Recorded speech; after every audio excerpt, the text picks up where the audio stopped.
It is 6:15 on the 30th of March. I'm going to call the Finance Committee meeting to order. First item on the agenda is the meeting minutes from 3:16. And I will make a motion that we approve the minutes of 3:16. Second. I have a correction. Yes. Any corrections, concerns? Yeah, there's a, it's in there that the, with the override, 2 million override, it's gonna be $514 quarterly as an increase. It should be $514 annually. Thank you. That's a doozy. That makes a big difference. I will definitely fix that. And then under the Wachusett School District budget presentation, they did not have an audit done in fiscal year '21. It's just the data was submitted to the state. Okay.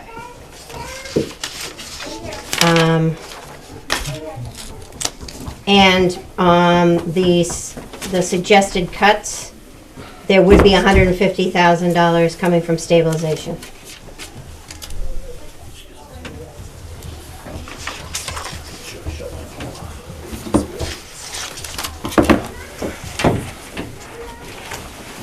Okay, so any other corrections, concerns, discussions?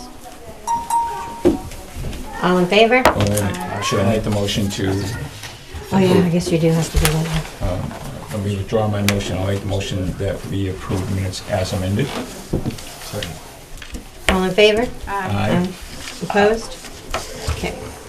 Second discussion point is the reserve fund transfer of $10,000 to be transferred from 001-151-5200 000. There's $50.20 in the appropriation, and it's to cover legal fees related to the use of town council for the remainder of fiscal year 2023. And it is extraordinary and/or unforeseen because $30,000 was budgeted based on historical spending. Unfortunately, there were unforeseen expenses that have resulted in the account being expended as of March 20th, 2023 warrant. And we all got the supporting documentation as to why. I make a motion that we approve the transfer. Second. Any discussion? Is that 10,000 gonna get us through the end of the year? We certainly hope so. We don't see any unforeseen expenses. What's left to pay? Excuse me? What's left to pay? We had to pay Wachusett Road, and we had to pay the tower, the appeals for the tower through zoning board. Is that over yet? Is it? No. No. So, So both, there's two appeals, zoning board appeals that are with the Superior Court right now that are ongoing. So we anticipate we're still gonna have more charges from them for the foreseeable future. I did estimate in there about $4,000 for annual town meeting based on historically what we've spent. And then another $6,000 based on our average monthly bill, to get us through the last few months of the year.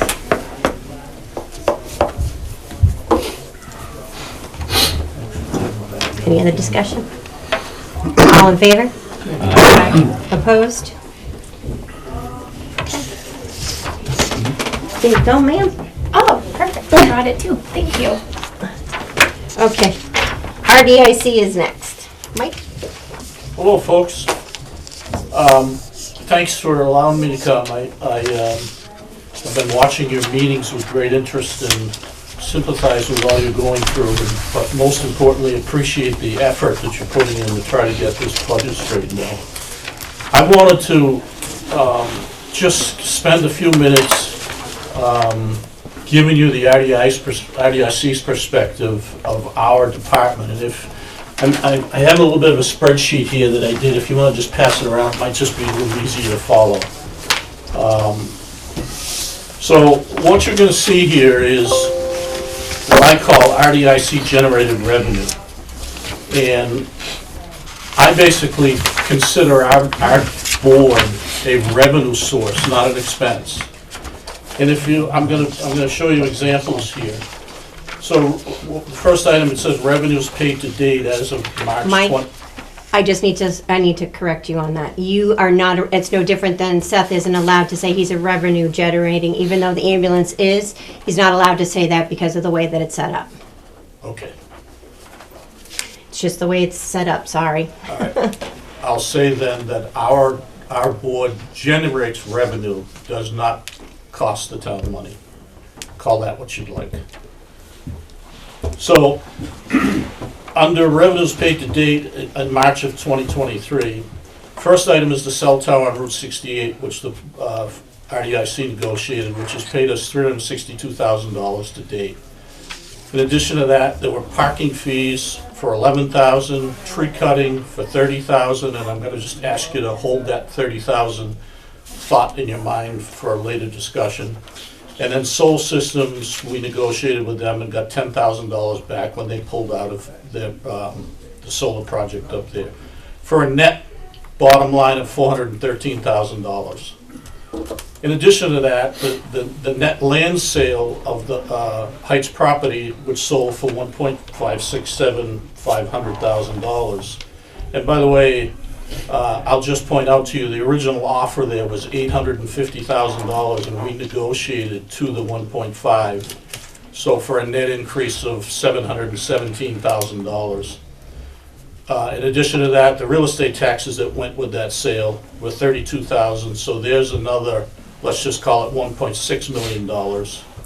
So the net to the town, because of the RDIC's efforts, is $2,012,500. And by the way, if it's okay with you, Madam Chair, if anybody has any questions, just go ahead and interrupt. Interject, I should say. So then I'll go on to the next item, which is the site value increase. When Harbor Classic Homes builds their project and runs the power and utilities up the site, that now gives those power and utility to the frontage down along Rutland Heights Way, which has a value of, a minimum value, according to the electrical contractor that I got a quote from, of $500,000. The water and utilities are $450,000, and probably most importantly is the roadway that we negotiated for the DCAM to build for us that supplies second access to the school and provides access to where Harbor Classic Homes is right now. It had a value of $1.25 million for a net of $2.2 million, $2,200,000. And then lastly, well, not lastly, but second to last, when the project is being built or is built, the permits and fees that are going to be associated with that, building permits are going to be $125,000, electrical $57,600, plumbing $14,400, and water and sewer almost $850,000 for a net of $1,046,600. And then the future annual revenue, meaning real estate taxes once it's built out, in today's dollars is $790,000. So for a net, the RDIC has somehow contributed over $6 million to the town coffers, or will have. Now, what does that mean? Mike, just for a second. Sure. The 790, is that per year estimated, right? That's correct, Okay. in today's dollars. That's different than some of the other numbers then. Right. I'm sorry? Some of the other numbers are one-time numbers, but that's every year.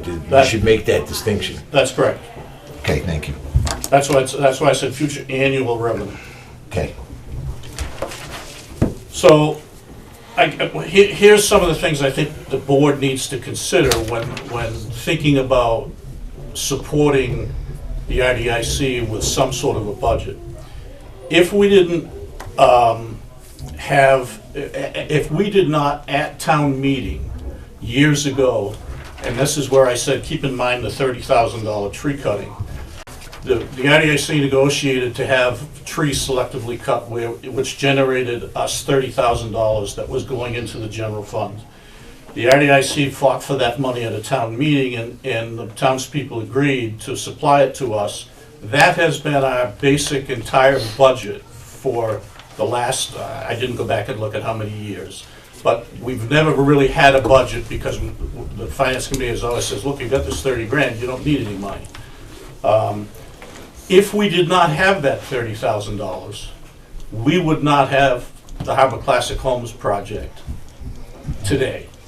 We would not have it because We would have not been able to develop an RFP, we would have not had legal fees, we would have not had engineering services, we would have not been able to do anything there without that $30,000. So in addition to that, if the RDIC did not negotiate the road, I don't think there's any question that we never would have got $1.6 million from Harbor Classic Homes, because they would have had to do that road themselves. So that would have either negated the project, or it certainly would have reduced the purchase price at that. And in addition to that, we never would have had the second access to the school. So one of the things that we're asking for is, of that $30,000, our board voted many years ago to continue to keep the, if you go up what's called Rutland Heights Way, the left-hand lot, to keep that lot clear down to the pond so that it would be more saleable and more attractive. And it now has overgrown itself to the point where, in order to clear that lot, it's a cost of about $40,000 to do that. Now, one might say, why bother doing it? Who cares? The longer we wait, the more it's going to cost, and the value of that site is diminishing every year that it continues to grow. In addition to that, we the RDIC have spent over $20,000 in legal and engineering fees for the HCH project. So I'm going to give you an example. I got a call from a private individual asking whether I thought the RGIC would be supportive of a athletic complex on the site. And I said, well, I'm going to give you my personal opinion. I think I would be, but I can't speak for the board. And the response was, okay, I'll go away and continue to discuss it with my investors. If that happened tomorrow, we wouldn't be able to do anything. If the developer came and said to us, let's just assume we don't get any money, comes to us after the town meeting and says, hey, I want to do this, I'd have to say, you know what, sorry, you're going to have to come back to it after we have a town meeting to get some money, because we have to send out an RFP, we have to develop it, according to the state laws. So basically what I'm saying to you is, without money, the RDIC, in regards to HPDD, that site is dead. Nothing can happen if we don't have money. And the last thing I'll say about that is, I understand the trepidation of the Finance Committee in dealing with the RDIC asking for money, because when I look at fire and police and DPW, when they come asking for money, they say, hey, I need $100,000 for a new dump truck, and here's why I need a new dump truck, and I need whatever, $500,000 for a fire truck, and here's why, and here's the quotes. We can't do that, because we're dealing kind of in the abstract. We're dealing with a piece of property, trying to sell it. We don't know who's interested in it. We don't know how much it's going to cost. So I guess what I'm saying is, I understand why it's troublesome, or it might be troublesome for you to be supportive of that, but without it, you might as well kiss this revenue, any potential future revenue, goodbye, because we're not going to be able to generate any source of revenue there without money, seed money, to work on. So, with that, I'll answer any questions if the chair allows me to. Any questions? So Mike, this is in support of the $70,000 purchase. Correct. Okay. So my question would be is, when you sent in your department request to Gary, you asked for $200, Initially, we did. okay? So how did it move from $200 to Because Mike $70,100? woke up and said, if we don't have money, this site is dead. Okay, so what's the $70,000 for? $40,000 for the clearing of lot number 2, which if you go and look at it, it's completely overgrown Okay. and getting worse every day. Where at one time, if you, those who noticed or paid attention when the lot on the north side of Rutland Heights Way or adjacent to the Mosio Garage, they went in and cut those trees, and then we had I call it a grinder. It's a big machine with a drum on it that grinds all of the stumps down below surface. Those trees are now too big to be able to just grind those. Originally, we were gonna be able to do that. They're now too big, the logger has gone in, so look, I have to go in and chainsaw cut those, chip that, and then go in with the grinder to do what I need to do. So the estimated cost of that is $40,000. The additional $30,000 is for us to have seed money to be able to respond to any inquiry that may come along on the other properties, to market the other properties. Okay. Any other questions? Well, I have a couple.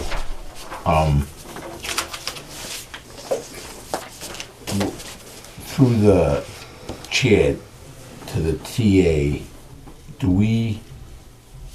where would you like to take this money from? Because it's your task to tell them. We advise and help you get there, but where would you take this money if you were to support this, if we decided to do something different? Right now, the only place you can take it from is free cash. You can't use any of the proceeds from the sale of the house because of the sale of the house, excuse me, because it's, it goes into sale of real estate account, if you will. Okay. If I may, I'm sorry to interrupt.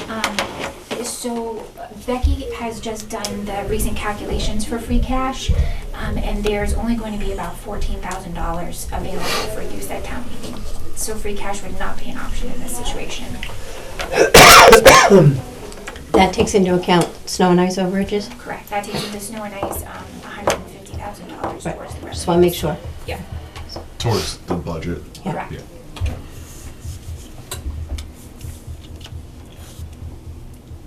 I see members of the selectmen here. I don't know if you guys have any other, in the TA, you have any other tricks up your sleeve. I don't know where else we're gonna come up with this money, but I agree with Mike Sullivan 100% that I think we need it because it pays, it helps us in this town. But does anybody in here have any suggestions on how we're gonna get there? I have just a quick question. If we have to get that money from free cash, we can't take it out of the real estate budget, Right, whatever you that's call it. It came in, a big part of that came in because of real estate. Who in what committee or whatever involved in our town can say, we can change that? Anything can be changed with the right verbiage, the right people. That's state That law. could be changed, but it It's would have state to law. be, well, you could put it into free cash, but then you'd have to wait till next October, November. Exactly. To have that, because it's in the savings account right now, so that's when it will become available. Exactly. So the only choices we have, and we all know right now, are the free cash that we have existing now and that of stabilization. Well, if I could just interject on the timing aspect of it, I don't care when the money comes. Because I can tell you that a year ago, when we were getting close with Harbor Classic Homes, there was some,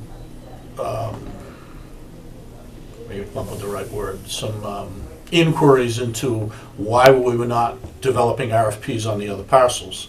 We discussed it as a board and came to the conclusion that until Harbor Classic Homes started, until something was going on up there that other people, other retailers, for instance, might be interested in, it probably didn't make sense, and it wasn't the right time from the standpoint of getting the best value for the parcel.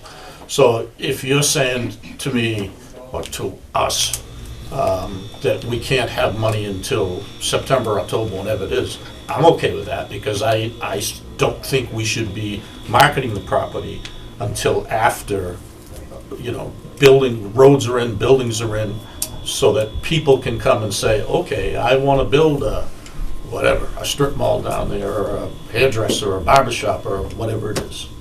So from a timing standpoint, that doesn't bother me in the least. Understood, but that's in the savings account now due to the sale of real estate. Correct. So it's not intended, that it can't be changed, to go into free cash. So Correct. until then, until then you can't touch it. And But that you're would- waiting for Until that then, we can amount. do nothing. You're waiting for that amount, plus the revenues you get from your other free cash. They both won't go in until, like I say, October, November. A point of clarification, that's this October or November?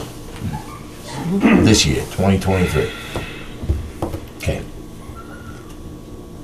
Well, I'll speak one more quick time here, is I understand exactly what the RDIC is trying to get to. I support these guys 100%, the whole group. I shouldn't say guys, because there is a couple, at least one lady on there, and they all do a great job. But what I don't know is how we're gonna fund it right now. And if someone had a crystal ball to tell me how to fund it, I'd be the first one to stand up to do it. My Darren Ross sitting here would say that I don't think it's a good idea to take it out of the stabilization account. And I think everybody on this group would agree with me. But I think that we have to look down in the future, and the next time we have a chance to get some free cash to do it, I think we have to support them, because we can't say it's generating money, but they've done pretty well for themselves down there, for the town. And with the amount of money we pay them to do it, I think it's they do a great job, and I'm very appreciative of it. Well, to Mr. If I could, may through the chair, to Mr. Ross's comments, thank you. I support them as well, and they are aware of that. And yeah, you're right. I know nobody wants to take anything from stabilization. We don't even know really right now what budgets are going to be presented on the town floor, so we don't know how much, if any, we're going to tap into stabilization. It's $70,000. The bulk of that money, through conversations we've had with many boards and committees, was hopefully going to be used for infrastructure repairs. We know we need that, and we don't have a dollar amount on what we need, but we all know that our buildings have to be brought up to snuff. Just a comment. Karen, Randy is raising his hand behind your back, so I don't know. I can't see him. That'll teach him to sit I don't know what he behind. thinks it's That'll gonna teach him to accomplish. sit behind me. What do you want? I believe Mr. Sullivan and his committee in the past, you correct me if I'm wrong, they said they had stored, cut trees down on some of your property, and the 30,000 went into your budget. Is it possible that you allow them to generate their own income by harvesting trees or gold off their property or something in their budget? So they create their own money. Is there a way to do that? I'm trying to think outside the box. Yeah, but it's not their money, it's the money generated that goes into the general fund that eventually goes into free cash, right? Unless we set up something. Right now, they have a revolving fund for permits and that kind of stuff. Okay, but not. But if I may, through the chair to Randy, the forester we had up there in the last couple of weeks says there's some value there in trees, but not enough to, it's gonna come nowhere near solving this issue. Certainly not enough like we had last time. The initial Correct. cut, that was what, 10?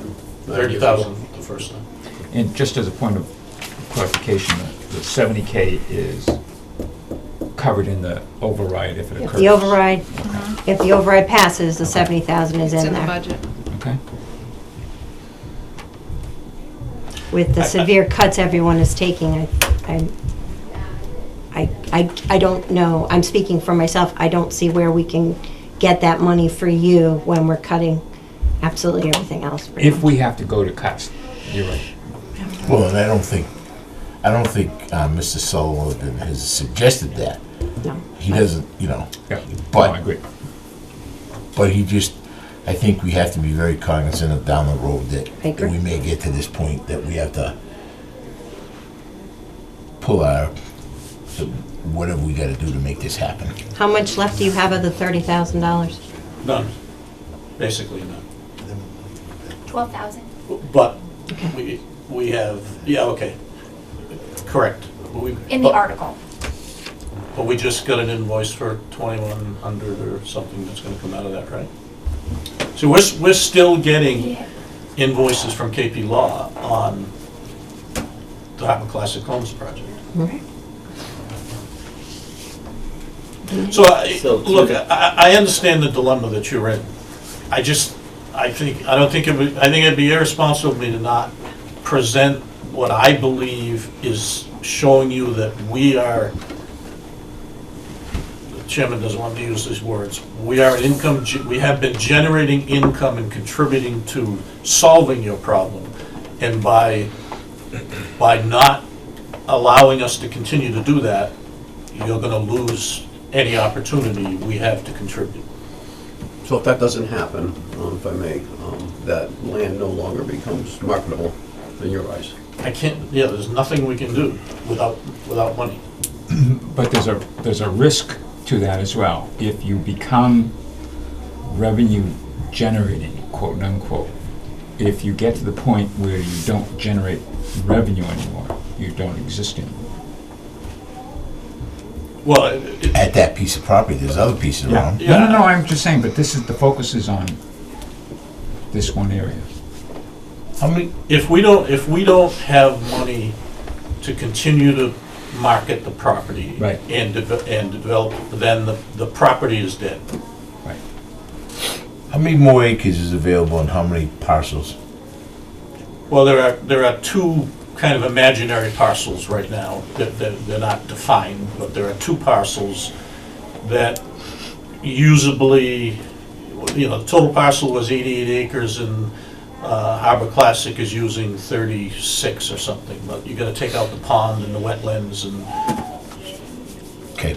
obviously the parcel that's cleared on the north side of the property has the most significant value, I believe, in retail opportunities. So you think that if that wasn't cleaned up, there's no way you could sell that?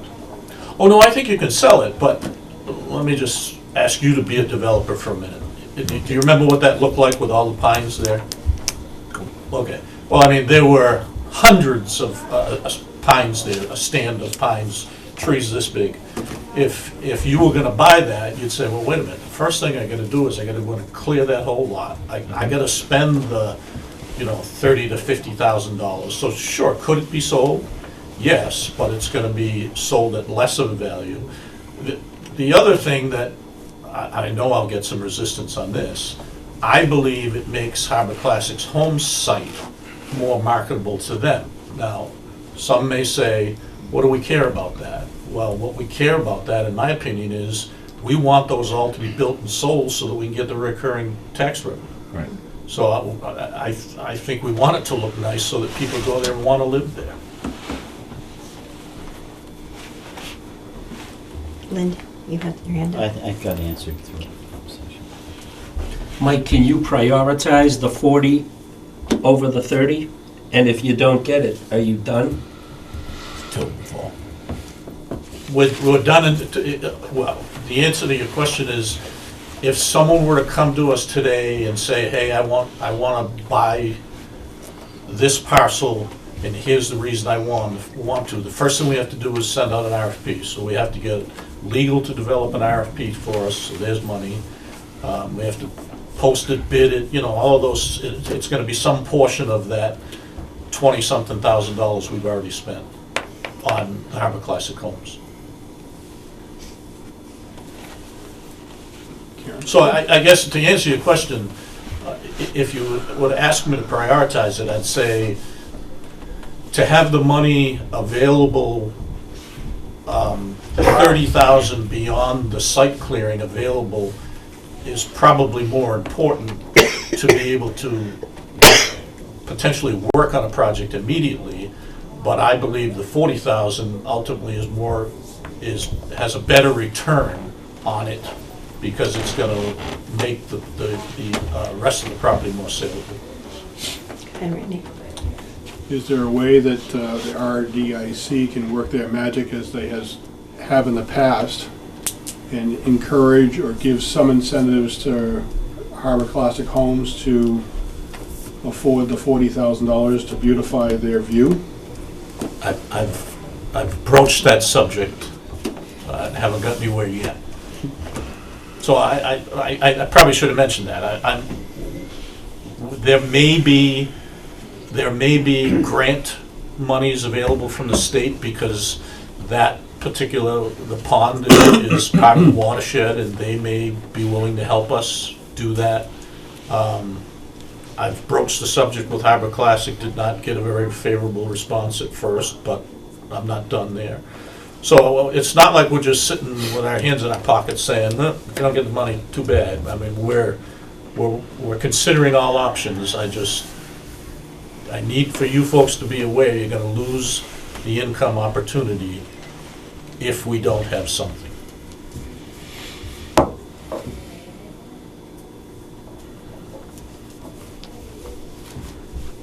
Go ahead, Kevin. If I may. You had mentioned the sports complex.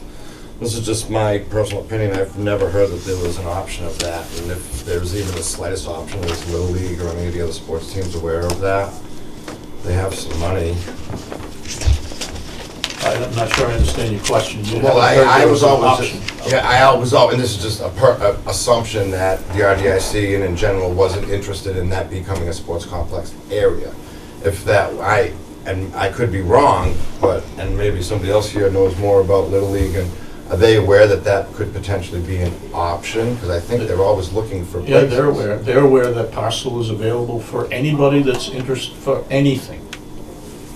Now, it has to be consistent with the master plan, so anything's a big word. I just think that the Recreation is one of the things that is part of our charge, so.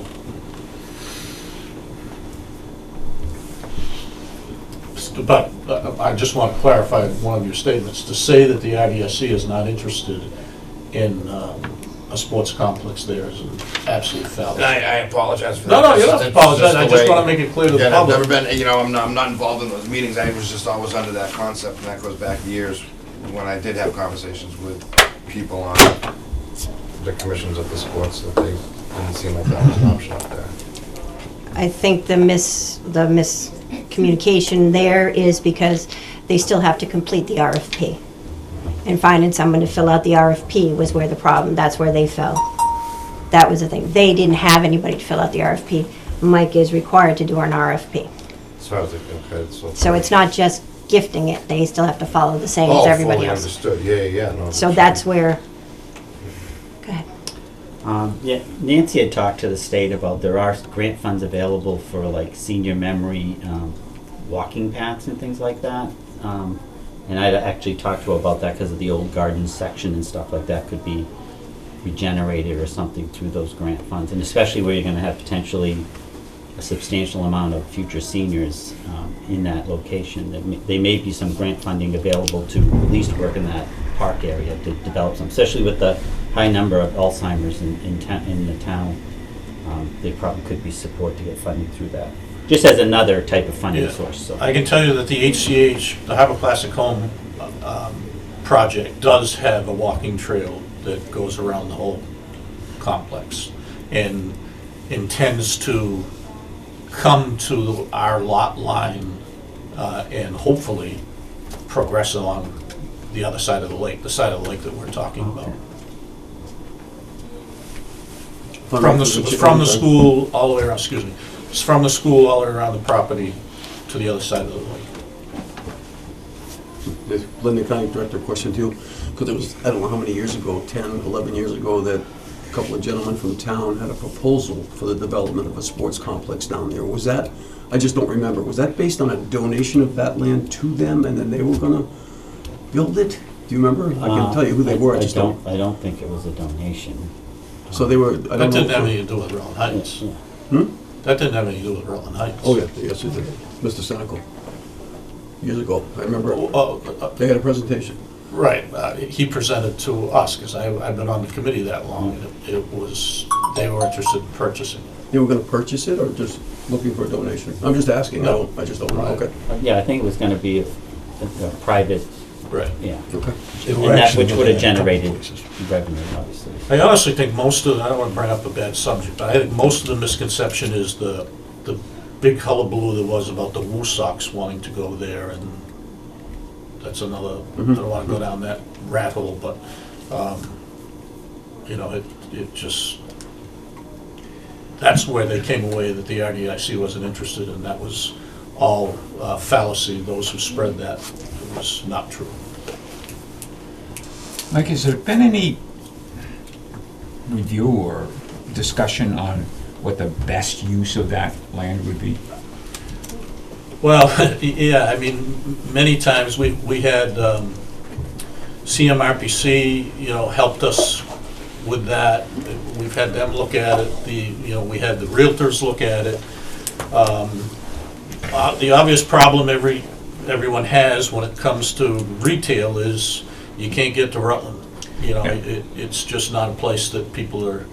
I was approached a year and a half, 2 years ago by a small grocery store asking about joining, purchasing property.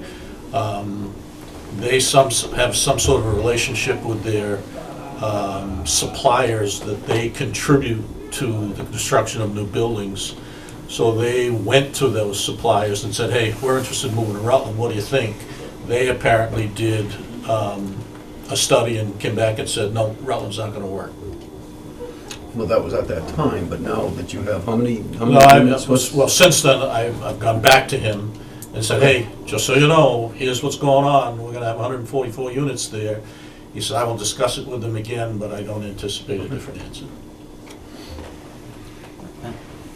I know that recently there was congressional designated Could we stick fund- to the budget, please? Oh, okay. Well, it's This grant is- funds, okay. Discussions about what's So it- best to done with RDIC should Okay. be held at an RDIC meeting, Yeah. please. So it's more grant information, so.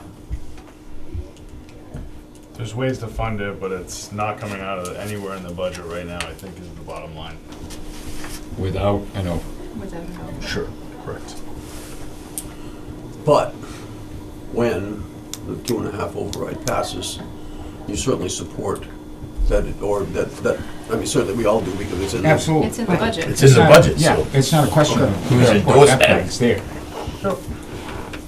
We just- But if, I mean, if you, yeah, I'm not even gonna go there. No, but this is part of the conversation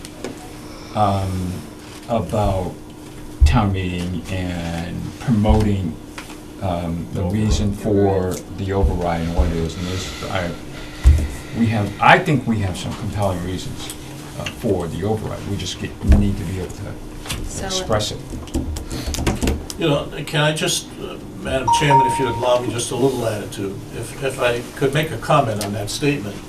You know, I've been watching your meetings regularly, and I remember 2 meetings in particular where you spent an hour and a half discussing how are we gonna promote this, how are we gonna sell it, how are we gonna get people to understand. And sometime recently, in the last week or 2, there was a publication, I think that was put out by the town administrator's office on the website, which I thought was fantastic. I mean, it explained the 4 options, whether you like them or not, didn't make any difference. They were there for people to understand and see. And, you know, for me to pull those out while you folks are discussing, and you're saying, all right, option number 2, I can have option number 2 in front of me and know what you're talking about. So I was doing my sell job to my voters, friends, saying, hey, go to the website and take a look at this. This is gonna really help you understand what's going on. And they've all come back to me and said, where is it? I don't see it there. And I went and looked and it's not there, so I don't know why it went away, It's under the Board of Selectmen. because of the Board of Selectmen. No, it's on the Board of Selectmen's page. Oh, has it, It's okay, It's well, under the Board of Selectmen's page. I would suggest you put it back put it on the Finance Committee page too, because that's where people are looking. We got a page. Because I mean, kudos to the town administrator for doing it. It's the best explanation I've ever seen. Probably the only written explanation I've ever seen. Okay, I'm done. Thank you. Thank you. Yeah, thanks, Mike. Okay. So now, guys, we have the discussion on the budget. So I'd like to start off by saying,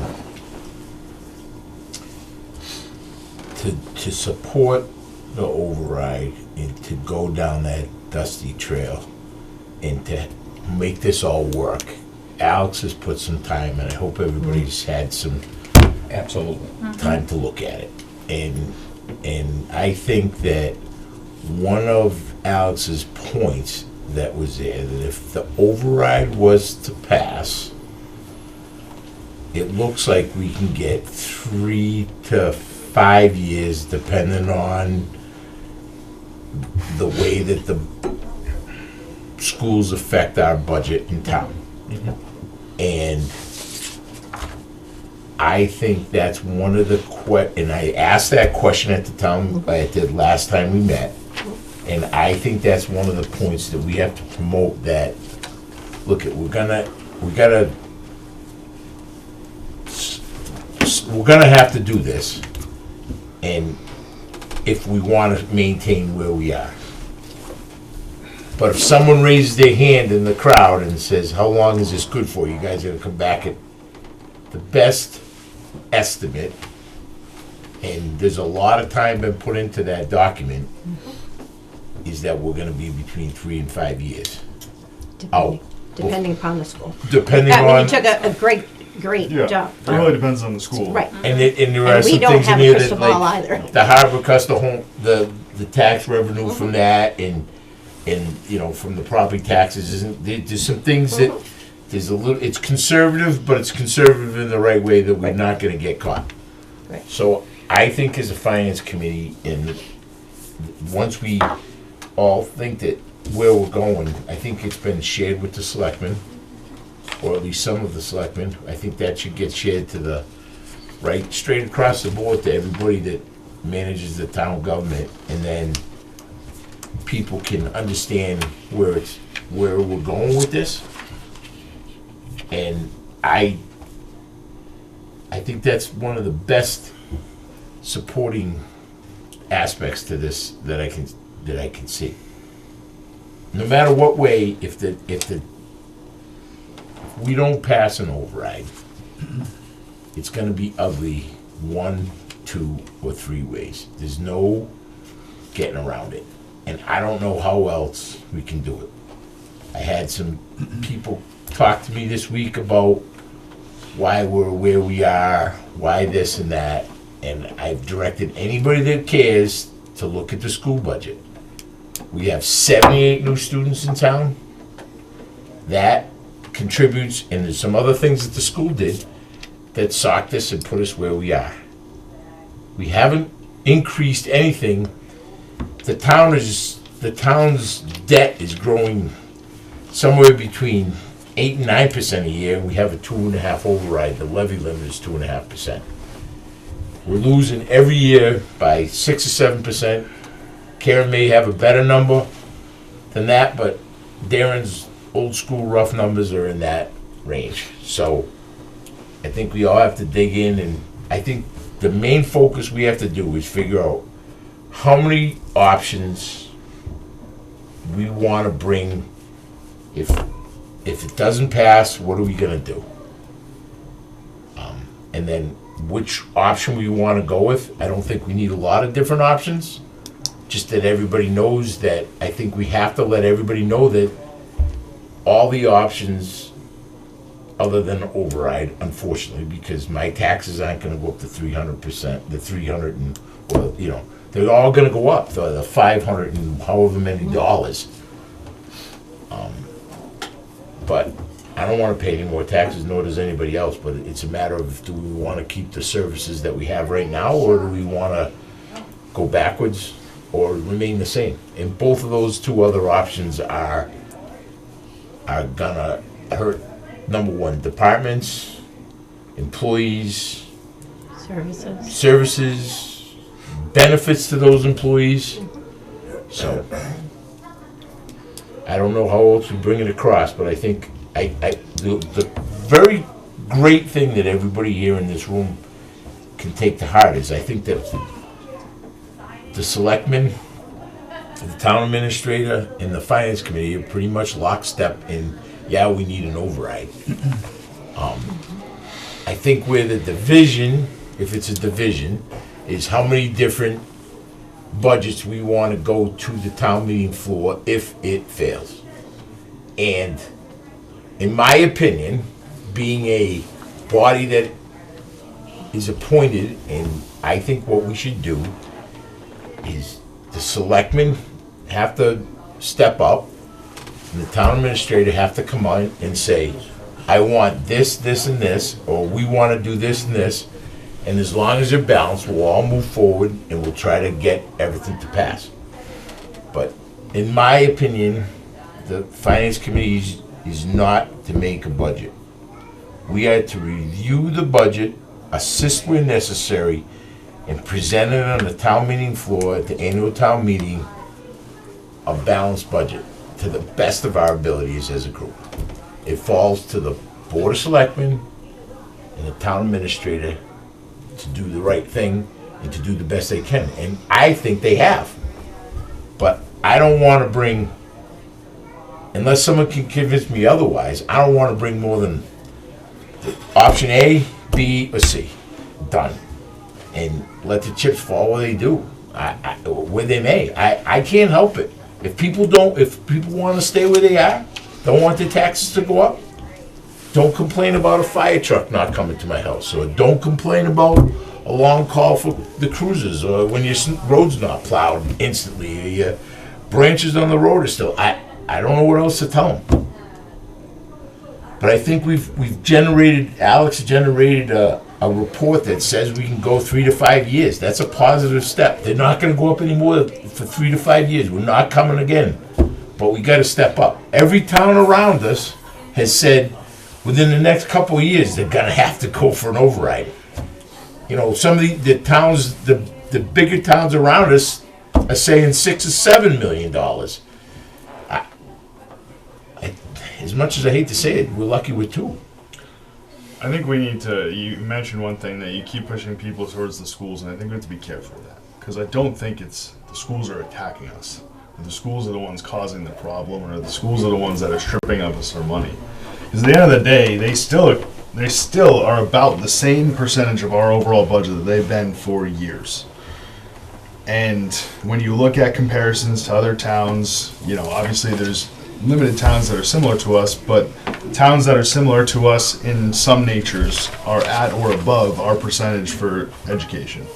So I think we have to be careful to say that it's a education problem, or that too much of our money is going to education. You know, we're at about 60%, under 60% if the override passes, but about 60% if it doesn't. And that is about where towns are. So that's not outrageous. The problem is our tax rate's too low for a residential town, and that's what we are. And we've let it go too long without an override, that our tax rate's just far too low now. Well, the underlying issue, through the chair, is that we increased by 70, the schools didn't increase the kids. The town is, the growth, everything that's going on around us increased by 78 kids going to the district. Absolutely. Wherever it is. So, yeah, I guess you're right. I can't blame necessarily the schools, but one of the influencing factors to where we are is because of the school budgets, because we've never gotten back to where we were. Yeah, but the school budget wasn't necessarily the item. It was the minimum contribution.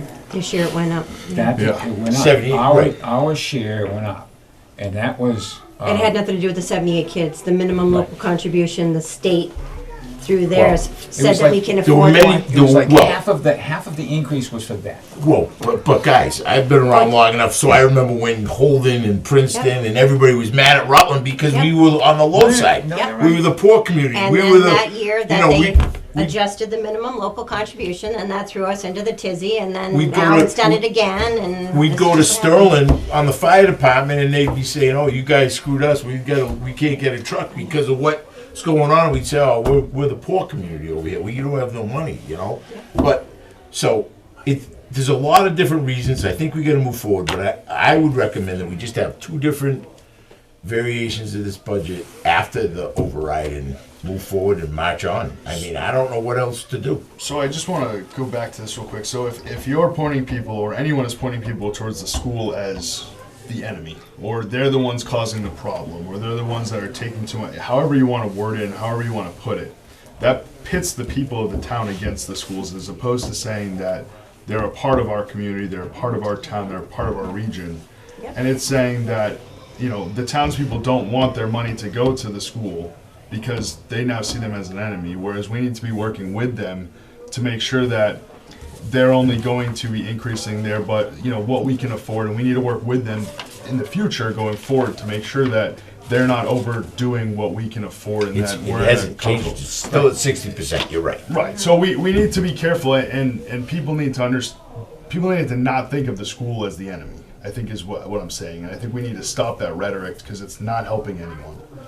Oh, I would agree, because we're not going to win at a town meeting fighting the school. Right. And we're not going to win at the ballot box fighting the school. Been there, done that, didn't like the results. You lose quickly. Mm-hmm. They can put the whole band on the way into the meeting, and they all beat drums and All right. rah-rah, So what you're indicating, by the way, this is a good job. I did it at a much more macro level. We came up with the same answers. So,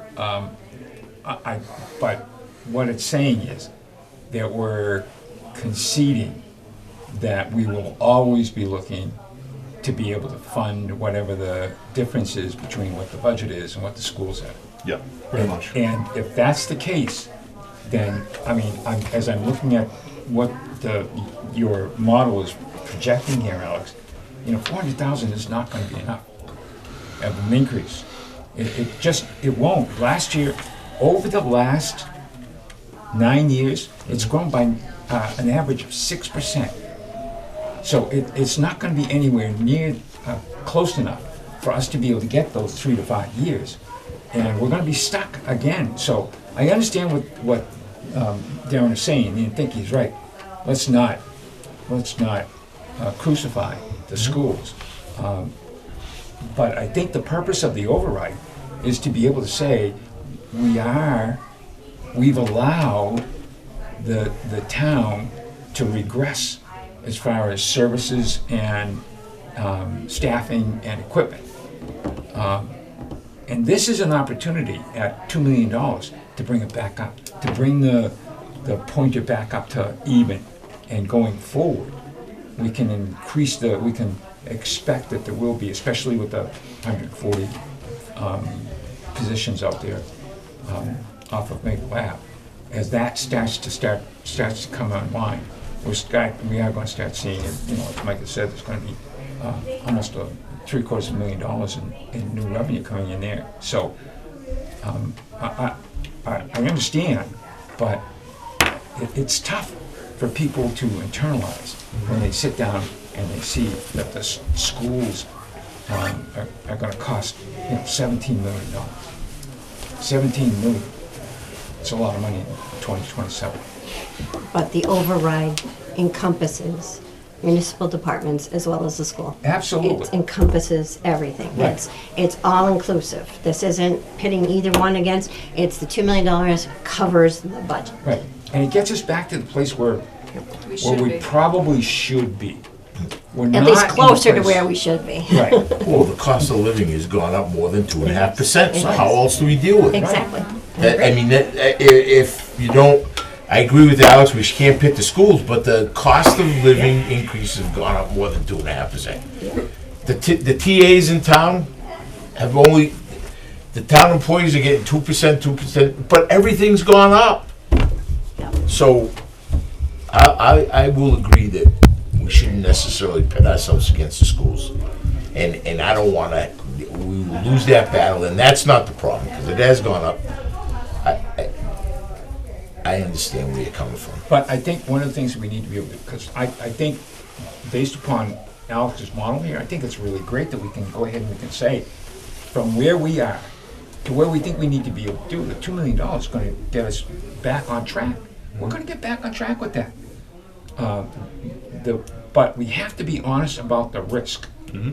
And when we sit back and we say 3 to 5 years, that would mean that there's a certain amount of expectation around increases for certain things like schools. And that's where we are. So, your point the last meeting was you got to be able to stand up and say how long it's going to last.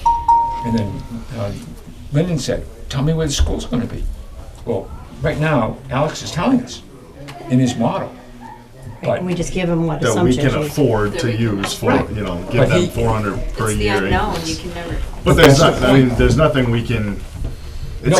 It's an assumption, you just list it as an assumption, Right. but that's still better than what we had, so. So does people feel less, would you feel more comfortable that we can go 3 to 4 years? No. no, what he's saying is technically speaking, based on this, we can't go 1 year.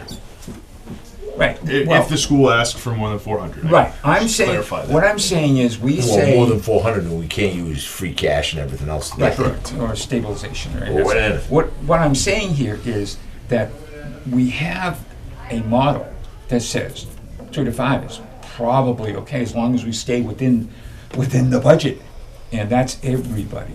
If the school stays within their budget, for $500,000 a year, that's a pretty good increase for a town like Rutland. What happens to the minimum contribution in the future? Maybe that comes down and makes it more practical. Maybe we don't have as many kids in school. That'll never come down. What's in that tea?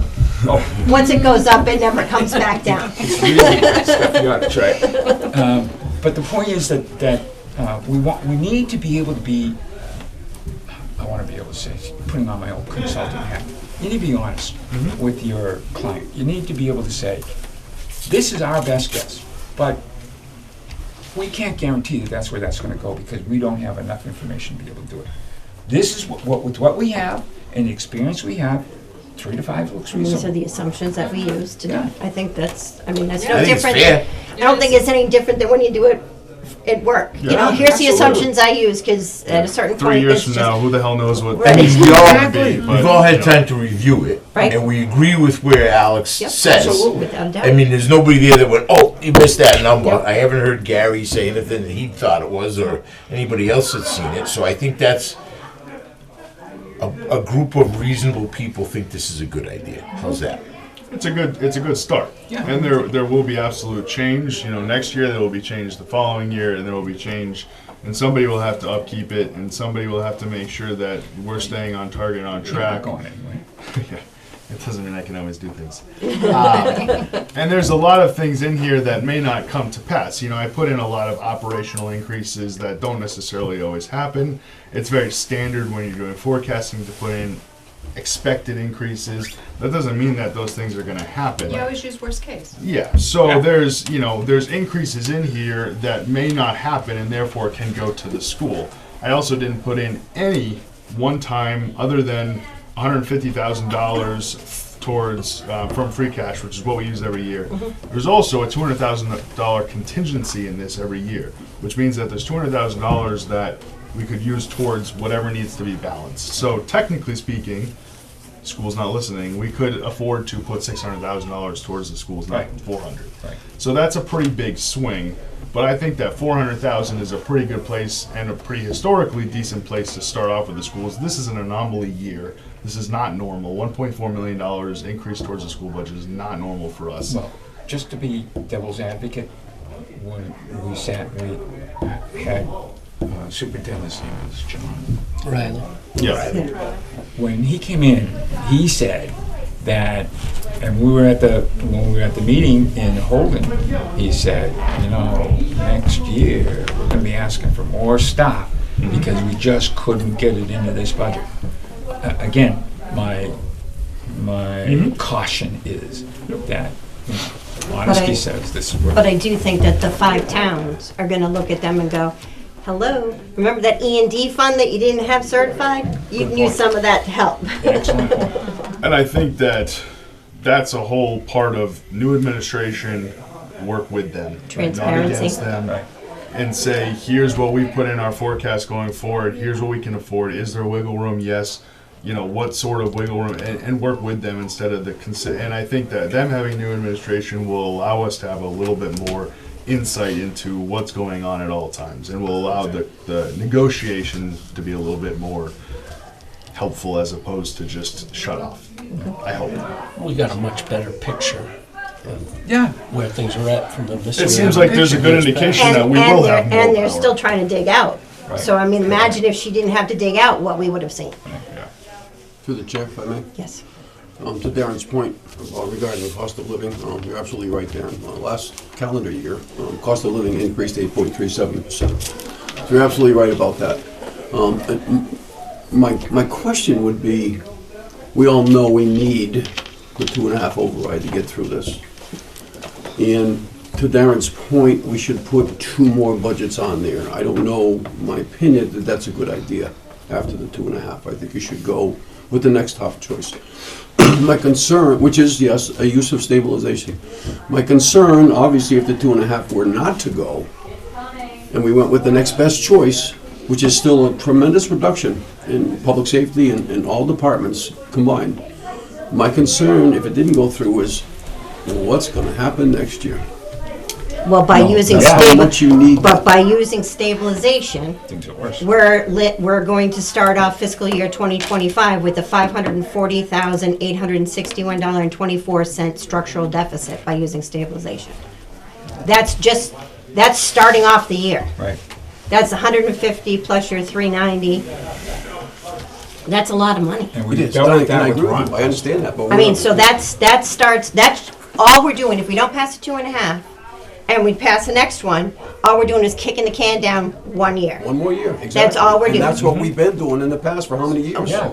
Yes But I and mean, no. to Alex's We've- comment, right. yeah, it's great to work together with the schools. This discussion you guys have had has been really great. So it's nice to see that finance is working together, the Board of Selectmen's working together on this, certainly comes from my office. It's nice to see that. We got that good rapport going. So, but we have to continue that, and we have to get the word out to the public as soon as we can. I did put it out, well, I didn't think it was early, but I put it out early. I gave every option I thought was available. But to go with too many, Karen, I'm kind of concerned about, so. Well, the to me, second it's- iteration of the budget that you had listed in your letter, I watched our meeting and I watched the selectmen's meeting, and in both of them, it said that was off the table. Off the table, I agree with that, so we have to go So with the third. that doesn't say that in the letter.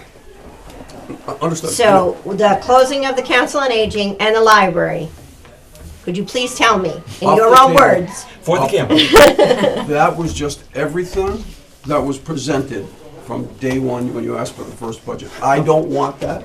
I've said I didn't want that. The No, option but- after that. But it was still- listed there, so Okay. people were like, what do you mean? I thought that was off the table. So that's the stuff that, It does say our office does not support. It this does, iteration, it does. so However, it's- it said that this is the second iteration of the budget. That was an iteration that really, but was it an out there and iteration that thrown was away. done, though, it's so- off the table. It's the so second iteration, right. but it's the first one after the 2.5 Right. I came into. So, that's It's the off the thing. table, I want it to be off the table. So, The next iteration, which for the sake of argument we'll call number 3, is still the use of stabilization. yes. It's still a tremendous reduction in Yes. staffing.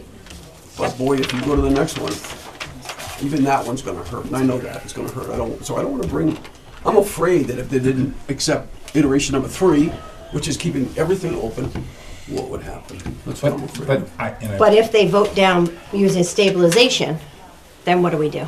well, with 2 cuts. Once it's gone, it's gone. Yeah. Close the town. But that's what I'm saying, that's the reason why, You'll close I every, think we every need department in that- town will be part-time. Every I- and- department. And the cost for just paying out of stabilization, the cost for unemployment benefits. Because when you close, you know what's gonna happen when you reduce these people to part-time. You know what's gonna I, happen. I, The planning department's not gonna survive without the building department. Treasurer, tax collector, can't survive without supplies. This is what's gonna happen. And I said it maybe in the wrong English, I did say it last time. If at worst case, if iteration number 3 doesn't pass, flushing the toilet for the last time. Well, so I want to make sure that we're clear here. Nobody in this room is not proposing that the money be spent to keep the town alive. Right. If it happens, it's going to be the voters of the town that are going to decide what they feel they want to be able to spend to support the town. Now, we've already heard, Nancy was in and she was saying that she's in touch with a lot of people that can't afford the tax increase. And Lyndon was saying at one of the meetings that there's potentially options to be able to help those that can't afford it, mitigate that cost. But I don't want to be in a situation, I personally don't want to be in a situation where I'm saying to somebody, you gotta pay this bill, and if you can't, you gotta sell and move. Especially if it's been somebody that's been here, one of the founders, somebody that's been here for a while. That's a dilemma. So we're at a point where it's those folks at the town meeting, at the ballot box, that are gonna make a decision. And that's just the way it is. I don't like it. I don't like the different options that we're gonna provide, other than the 2.5 override. I don't like the 2.5 override because some people have to think that they have to sell their house. But it's a decision that we all have to make. Yes, you do, Peter, and you're absolutely right. And I think Tamika will obviously confirm that people have already been stopping into the office. Senior people have been stopping into the office, see what's available for tax relief. So the word super. People may not agree how I put the word out there, but the word had to get out there. Yeah. And I just wanted everybody, I want your citizens to know what we're looking at and what we're working on. That's all. The more time you give them, the more time they'll be able to figure out how they're going to afford it, whether it's, what they have to do. whatever they have to do to afford it, so. But there's not much time left. There are a couple of corrections that need to be made, Okay. though, in your letter, so we can have that conversation later. Okay, sure. But Yep, there are some yep. corrections that need to be changed because they're not accurate at this point. Okay. Go very ahead, good. Mike. I have two comments. Is it Alex? I'm sorry. Something you said, I concur 200%.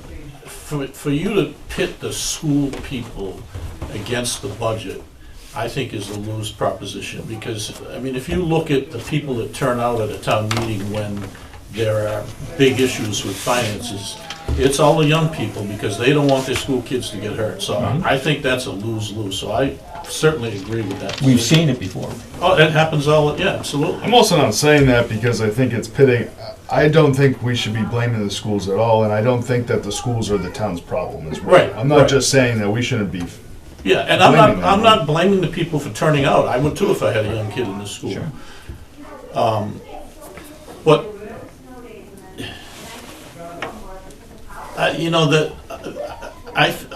it's a little troubling to me to have the schools become the issue all the time, and not at least make the public aware of what those facts are. So I guess one of the questions I would ask, just to anybody that can answer, at what percentage, this is taxpayer Mike talking now, at what percentage of services is the town working at now compared to when we were working at full? Are we 30%, 50%, 80%? DPW lost people 2 years before Gary left, and we've not replaced those people I since. mean, That's- roughly, that- are we at 70%? So let's see, that's gotta be, what, 6 years? Yeah. I'm sure it, So I would since say close, full, yeah, I'm close sure to it's probably 30%. 30 to 50%. Well, we have a guy sitting at the end of the table that manages everybody in the town. How many? 50%, okay. I could not see what you. So, I guess That was just to finish my thought, to sell this, if I'm a taxpayer and you come to the meeting and say, look, since, whatever the time period is, we are literally working at 50% of what we were back then. And you see the services we're getting, folks. They are whatever they are. If you're happy, fine. If you're not. But the law says we can only increase our budget by 2.5%. That's what the law says. So, okay, here's our budget with an increase of 2.5%. And here's the services you're gonna get. End of discussion. Don't give them another, but if the more budgets you give them, I think the more confusing it gets. And to me, if you only show the 2.5 against today, it makes it very apparent what those cuts are gonna be, and they say, man, I don't wanna go there, so I better vote for this. That's just. Yeah, the only problem with that is if you do that, you put yourself in a position where you don't have another option. Well, I'm not saying you don't have, you've got the other options in your pocket. I'm saying that you present these and see where it goes, because I just think if you go with 3 or 4 budgets and present them, people's brains are gonna scramble, they're not gonna have a clue what they're voting on. I believe, and correct me if I'm wrong, that in the past, the trouble with getting an override has not been at the town meeting, it has been at the ballot box. So Absolutely. the town meeting in all intents and purposes in this conversation is kind of a null factor, because it Well- matters, but it's a null factor because that's not where the problem lies. It is and it isn't. If the people at the town meeting recognize the gross indifference between the 2.5 and today, they're gonna say, you know what, I better get my butt up there and vote, because if I don't, I'm gonna be stuck with. Sure, but don't you think that they would have had that same thought process in the last town meeting and therefore would have voted? No? Okay. Well, Just a thought. I am wrong. Go ahead, Carol. Just a quick back to the schools for a second. This is going to come up at town meeting. I've already talked to lots of townspeople. The new, Superintendent? no, the new homes, the senior, what's it called, HCM? Upper class. So Over people, 55 Harvard community. people are very concerned that maybe there isn't something legally enough in there that has to be senior. And sorry, I'm a senior, so maybe I'm worried about schools, but that all of a sudden we're gonna have 100 new kids. Because we're gonna say, well, we can't sell them to seniors, so we'll sell them to families. Each one brings in 2 kids. Our town is done forever and ever and ever. Is there something legally in there, or is it Yes. time now we need to do that?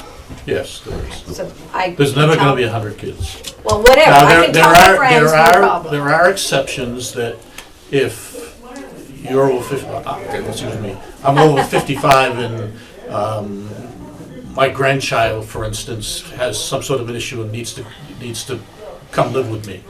That can happen and that person will go to the school, but that's the rare An exception. Okay, because that is gonna come up that time, guaranteed. Just a quick, that Harvard Custom Homes, 140 houses, is the tip of the iceberg in this town of all the properties and land that can be developed. I have someone on the planning board. How many lots do we have? Either of you two gentlemen want to say right now approved? Hold up, if I may. Go ahead. My question is the 3 to 5 year plan you put in include Noble Hill or Doesn't include any all these increases. other potential lots that we have or have not already previously approved? We don't know when they're gonna hit. That's we why don't it's know not anything. in there. And if some of these hit and the beaver dams disappear, which they're probably gonna on Noble Hill, and now all of a sudden houses are in there, and there's 2 kids per house, and there's $30,000 per house, and we're negative, that's the thing that I don't think we, my personal opinion, through the 3 years on the assessors and the time that I've spent, I don't see how we're ever gonna get caught up doing what we're doing at this point with the amount of houses we're allowing to get put in, with the lack of reduction of things. And Isn't there a control over the number of building permits? I've been trying them, it's No, I gonna be. thought that was passed. There is a Yeah. growth management, but there were a lot of exceptions The to growth it. management committee was dissolved. Oh, Could anyone answer my question? Just answer, give me a round ball. 300 is 300. a number. That So was- the Harvard Custom Homes is this big, and we got the table for the homes. And you That's need all. to consider, Alex, A&R lots. They are the bigger of the portion coming through the planning board right now. We haven't had a subdivision that I can remember other than Hilltop Estates is the only one that's come through. Everything else is A&R lots, single lots being developed quickly. So you're saying that's positive towards the bottom line, not negative?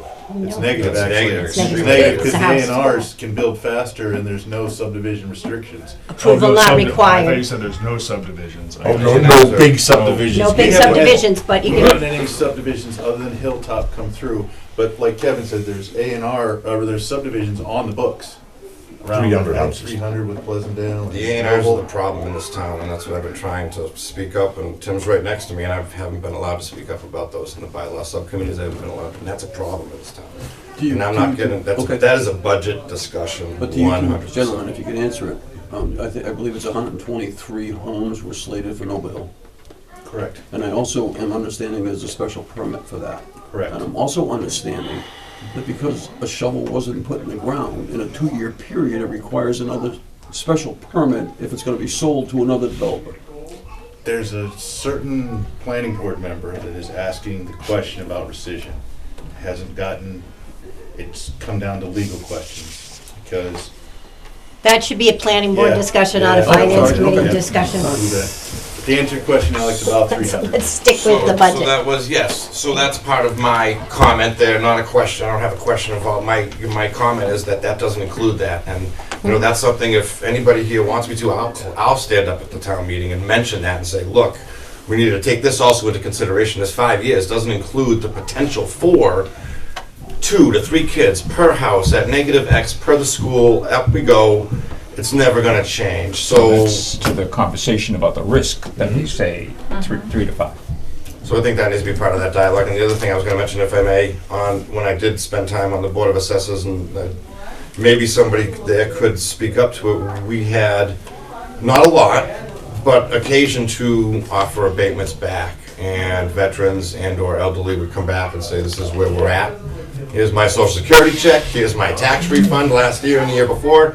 And there was, and I don't want to say that the assessors had a budget, but they had the ability to reduce the taxes of the people that could prove that they actually couldn't pay that. Yeah, And we if the have people that. in that room know that if you truly can't pay it, you prove that to the Board of Assessors, and the Board of Assessors can keep your taxes either where they are, they can have negotiations, they have the ability to do those types of things.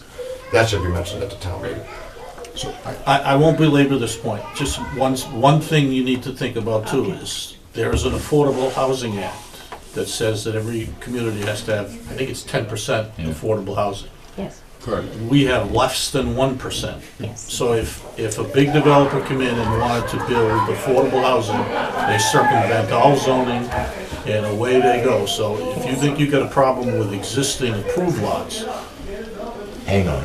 that's another whole can of No, worms. that's brought up every year during budget season. So just be aware of that as well. I think it's important to know too, and Kevin kind of mentioned this, but very briefly, that any student, any house that brings in student-age children is costing the town more than what we are taxing them on the vast majority, unless the house is, I don't know the math, but it's got to be $500,000 to $600,000 worth of home equates to probably 2 kids on, I'm guessing, a 1-to-1 basis. So any home that's, you know, probably in our average lot, I think that we did this on the tax calculator, was like 350. That means that if that house has 2 kids in it, the town is spending more money to the education system than it's bringing in taxes from that home. It has 1 kid in it. It's close. Yeah, It's close so, enough. But $350,000 house doesn't cost $12,000 a year in taxes. Is it 12,000 per kid? I believe. 15 was the That quote. was 15. Sorry. Well, 15 Yeah, is what 12 is 15. but that's what the school pays per child. We don't, that doesn't take into State account what funding. we Yes. pay. Yes. So you'd have to take our total kids divided by our portion towards education. So that means that we need to that means that the town needs to rethink its taxing Tax rate, process. which is what, well, no, we need to rethink our tax rate, which is what we're talking No, about. but the tax rate is based upon fair value. So now you need to be, are you going to be, Please. It's just, with that door shut, it's gonna get real stuffy hot back here. You can't hear it enough there with no. So- Can't burn 'em up. so the thing is, do we need to be able to increase the taxes on the value of property? Or do we need to be able to say taxes on property plus a surtax for X number of kids that you have? Thanks, Randy. Can you legally do that? Yeah, I don't even know. No, if I don't think you legally do can. that. Thanks, Randy. Chief, it's cruel. Yeah. Anywho, moving on from that. It's different now. The room has just dropped 20 degrees. We're all gonna We be, were talking to him. It's all right, oil's That's cheap. Randy. This one's heated by gas. Gotta ask him if he lived in a barn. Okay. Yeah, he does.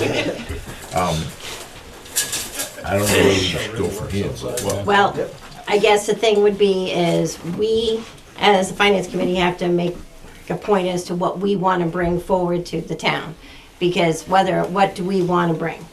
The thing is in the past, we have always brought all of the options that, because you have to plan for this. They gotta plan for this, and they gotta plan for this. And sometimes you gotta plan for this, and this.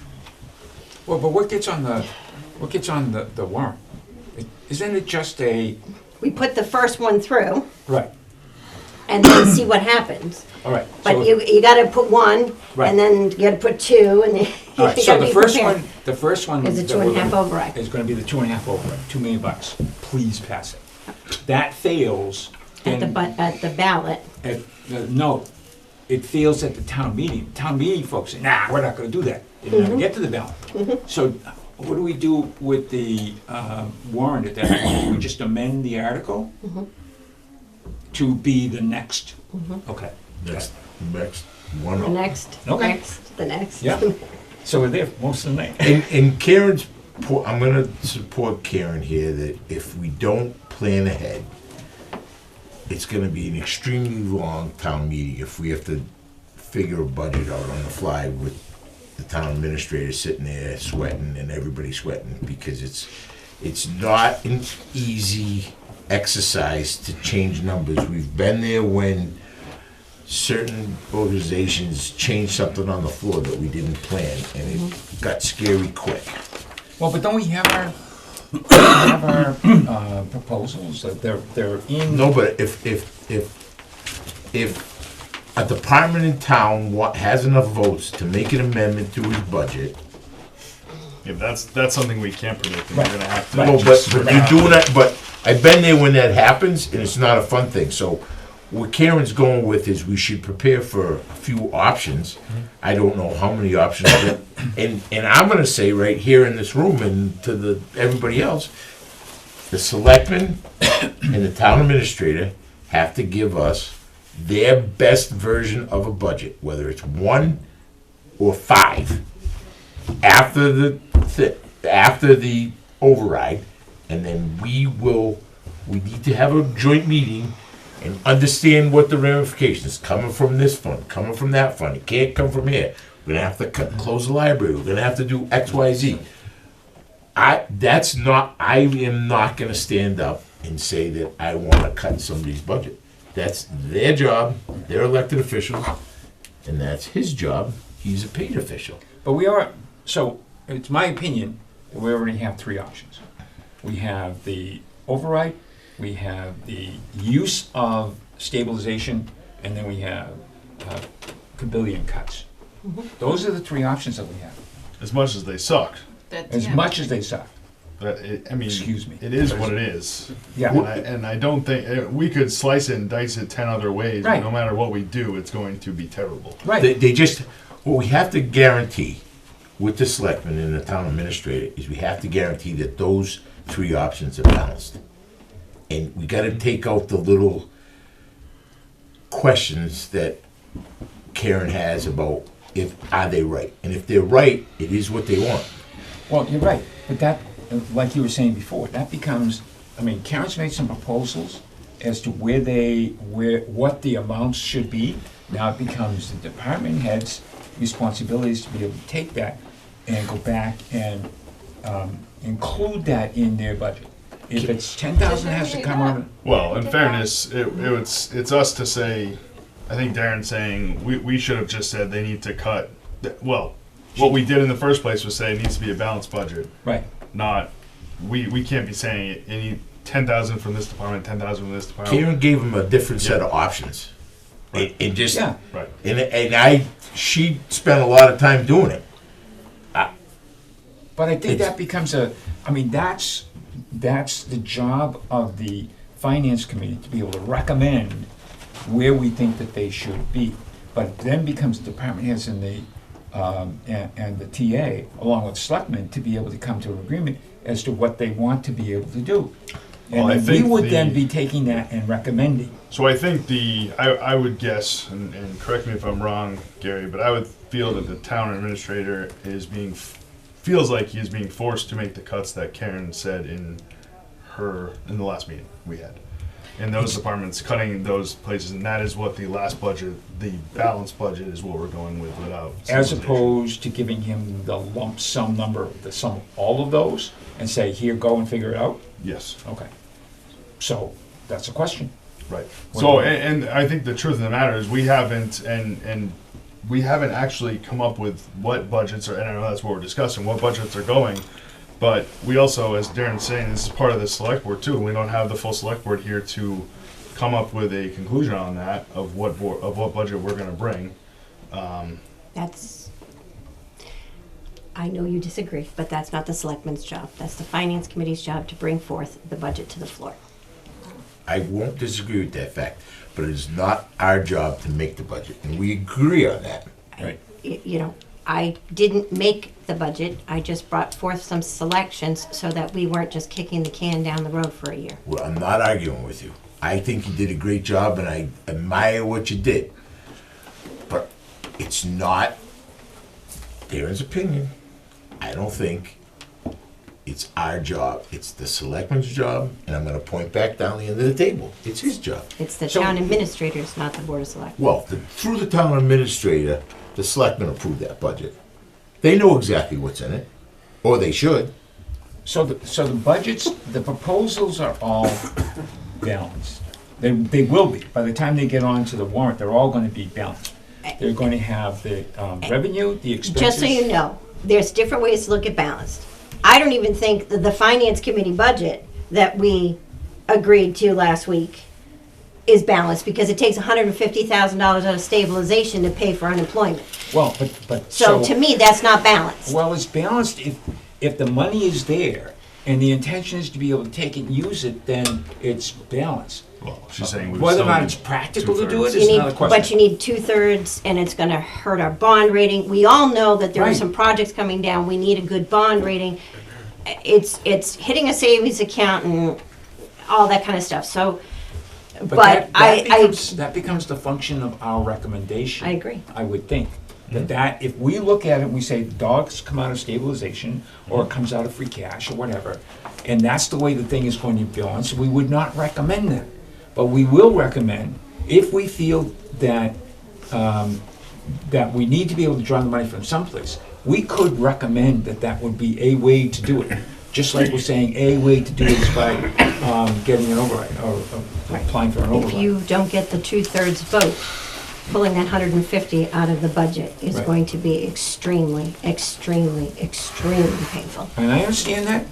It's going to be very painful if we don't get the votes for the 2 million over. And oh, by the way, I'm just gonna, I'm not picking on the schools, but they did tell us that the way our growth is going, in the next couple of years, expect a new school in Rutland. And that's not gonna come cheap, so we better keep that bond rating as good as we can. So And it's that's coming. They already, Because we have municipal buildings that are in dire need. Yes. We know all of that stuff. they sent the flare up the other day that Rutland's gonna need a new school. Shut that window. I'm freezing. But God, I wore a sweater, but give me a break. should we, We could move Alex over here. I know. Can you open it from the top, Randy, so it doesn't blow on? Oh, that might work well, because I'm like, God, I'm freezing. and don't break it, we haven't got any money to fix it. Right. Town donation. Okay. Yes. This is a really off-the-wall question, but I keep thinking, we have plenty of people in town who are quite wealthy. I'm sorry, but we do. Have we ever literally gone to our town and say, we're in dire straits, we would love some donations, and maybe even exchange, I'm serious. I mean, you're all laughing. No, but- we're laughing at Randy. No, we're not We're laughing at you, we're laughing laughing at at that show over there. How do we do something like that? I mean, 50 grand is not a lot of money for people who have a lot of money. In the past, we have been lucky enough that anonymous donors have come through and paid for the pool to open and stuff like that. So there have been things that have come like that, but, I don't think, I'm not really sure if we can accept, I don't know how that works. Yeah, Does that and have how to do you- come through free cash in the fall? I don't know. And how That's, do you plan for that? How do you plan for that? Yeah. You ask for, but if we never get it, you've already got a budget that covers it. Sorry, you wouldn't be able to plan for something like Right. that, but we would have to know where it goes. I mean, The way, unfortunately, and this is a fact that maybe you don't know, that Devereux gives a donation every year in lieu of, just because we're good guys and we go up there 352 times a year. They help, they give a donation, but it rolls right into the police budget and they buy a cruiser every no, year. it goes into the police gift account. Which they use every year. Yes, they do. They spend every cent They penny do. of that because they don't They have do. any money. But it goes into they the don't have police It goes in, gift excuse account. me, it goes into their gift account, which unfortunately they have to pay Yes. every year. There's no money to do anything else with that. Yeah, they use it for supplies, they use it for things that they have to do that really should But be paid there by are the town. people that do that. so we need somebody to do that for the RDIC. Well, amongst, Don't look for me to go ask for it, I can tell you that. She was asking you to make it. yeah. She's asking you to sharpen your chainsaw. Gotcha. So What's a path forward from this point? I guess we have to be in agreement as to what we want to put forward. I want a joint meeting next week with the selectmen, and I would like them to come in and endorse. We should have a frank discussion on what the selectmen, the board of selectmen, and the town administrator have put forward, and we can have a round table, the 10 or 11 of us, and just say, this is what we'd like. We think this, you think that, let's all come, and then come out of that with a path forward. So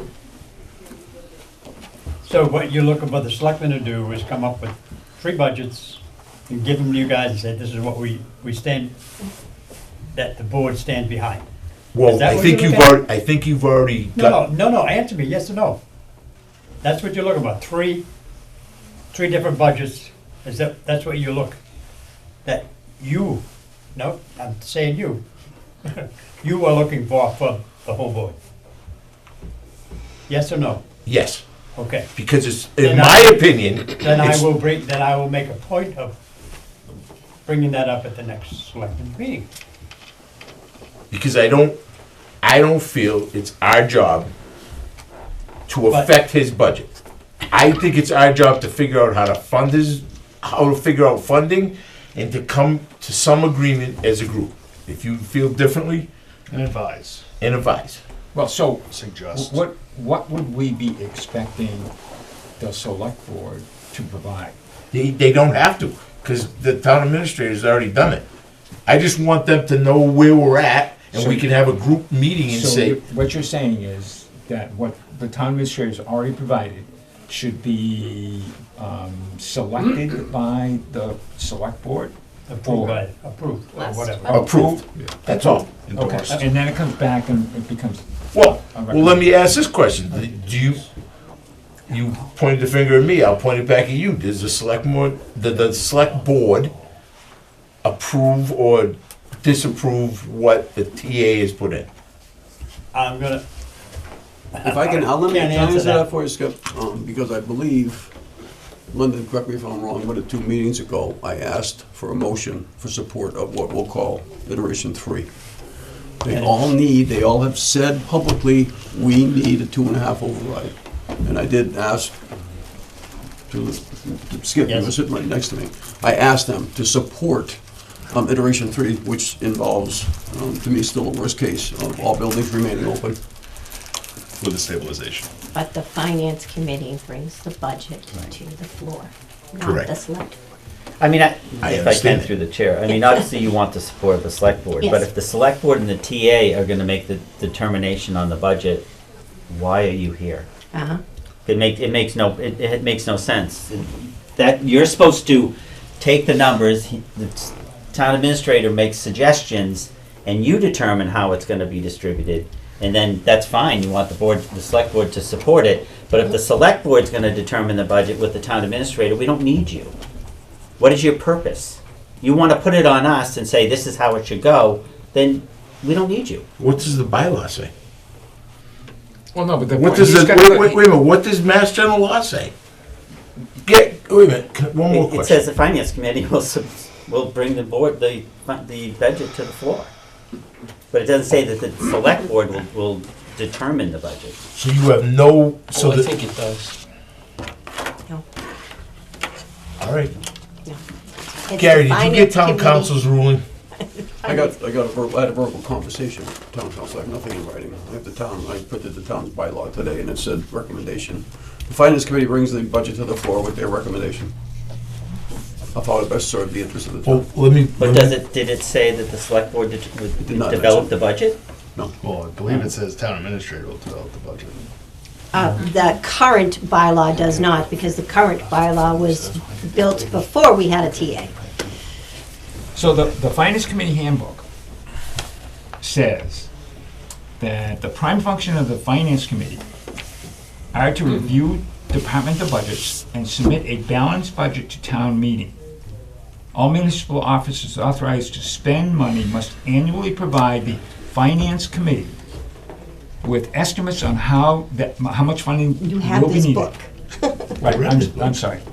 That's right, I have this book that I'm reading from that We is, all have that. on the camera. Needed for the purpose of maintaining the department under their jurisdiction. So Joe has got a responsibility under his jurisdiction, and he presents the budget that would be needed for the proper maintenance of those departments. That's his job. These estimates are submitted to town accountant, if there, or if there are none, to the finance committee or possibly the select person.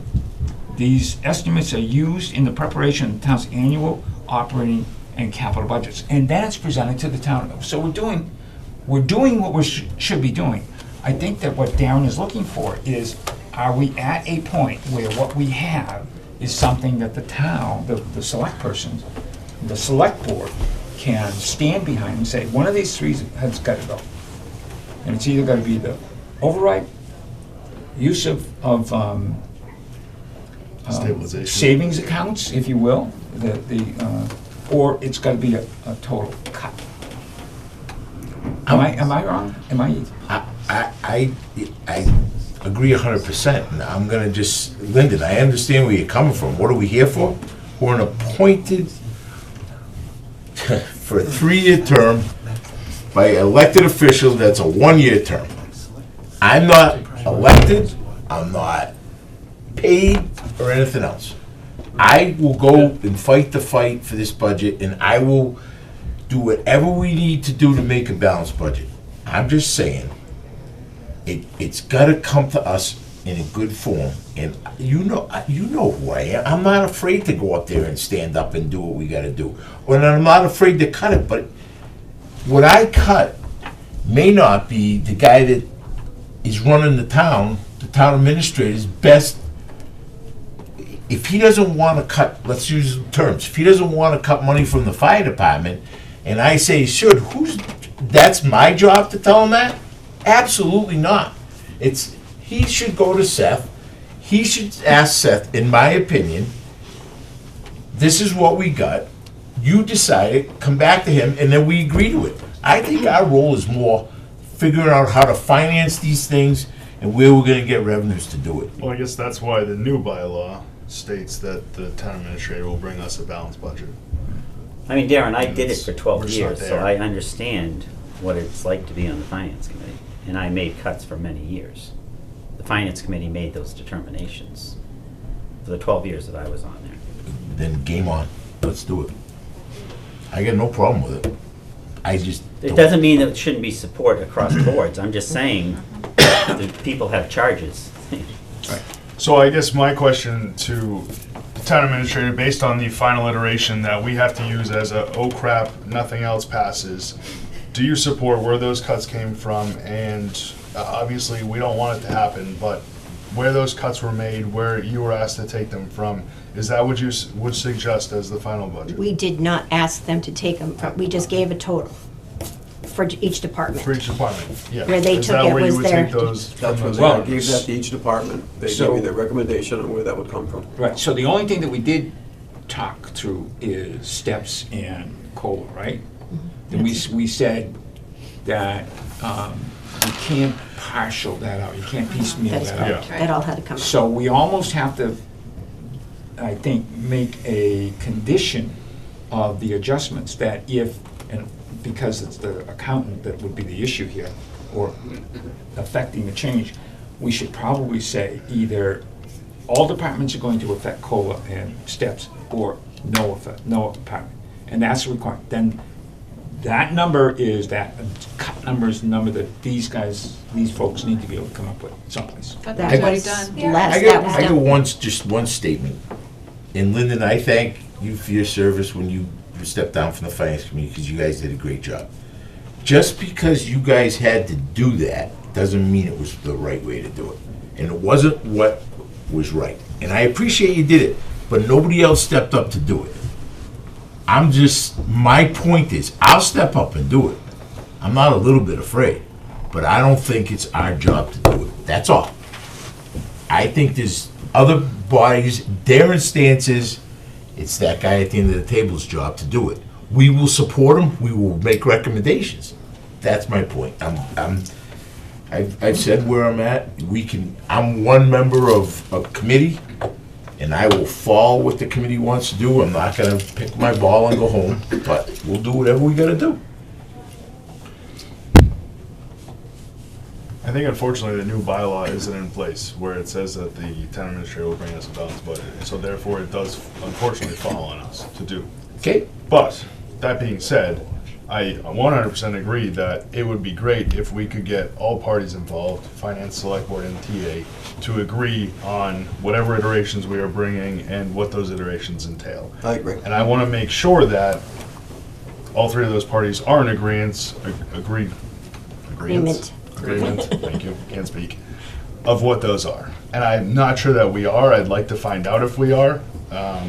And that's kind of where my head's at, and I'm fine with bringing it to the board, or to the town meeting. I'd like to figure out and make sure, and if we're not in agreement, then it does come down to us to make that final judgment. But I think it'd be best if we could agree upon something and make sure that we're all in agreement before we make the final decision. So would you guys be available? And I hate to say this, I mean, no disrespect to you for the work that you've done, but our new town administrator would be here. Is there a possibility he could come next Thursday? Could we invite him for next Thursday as well, so he's aware of? And you certainly can invite him in an unofficial capacity. Exactly. Like an employee. But at least this way he can Have an idea. be part of, you know. No disrespect to you either, so does that mean I don't have to come? No. Wait a minute. No. Nice try, but no. Yeah. So one thing that we haven't talked about is, I mean, there's a little bit more we can cut with stipends. Right. It's peanuts. Well, then Randy won't bring peanuts. water to the town meeting. Here you go. He will, just won't be in bottles. Go ahead, Kevin. If I may, in regards to the stipends, Tuesday night at the planning board meeting, I asked the question of the planning board's budget of our planning board chairman, and he knew nothing about the planning board budget.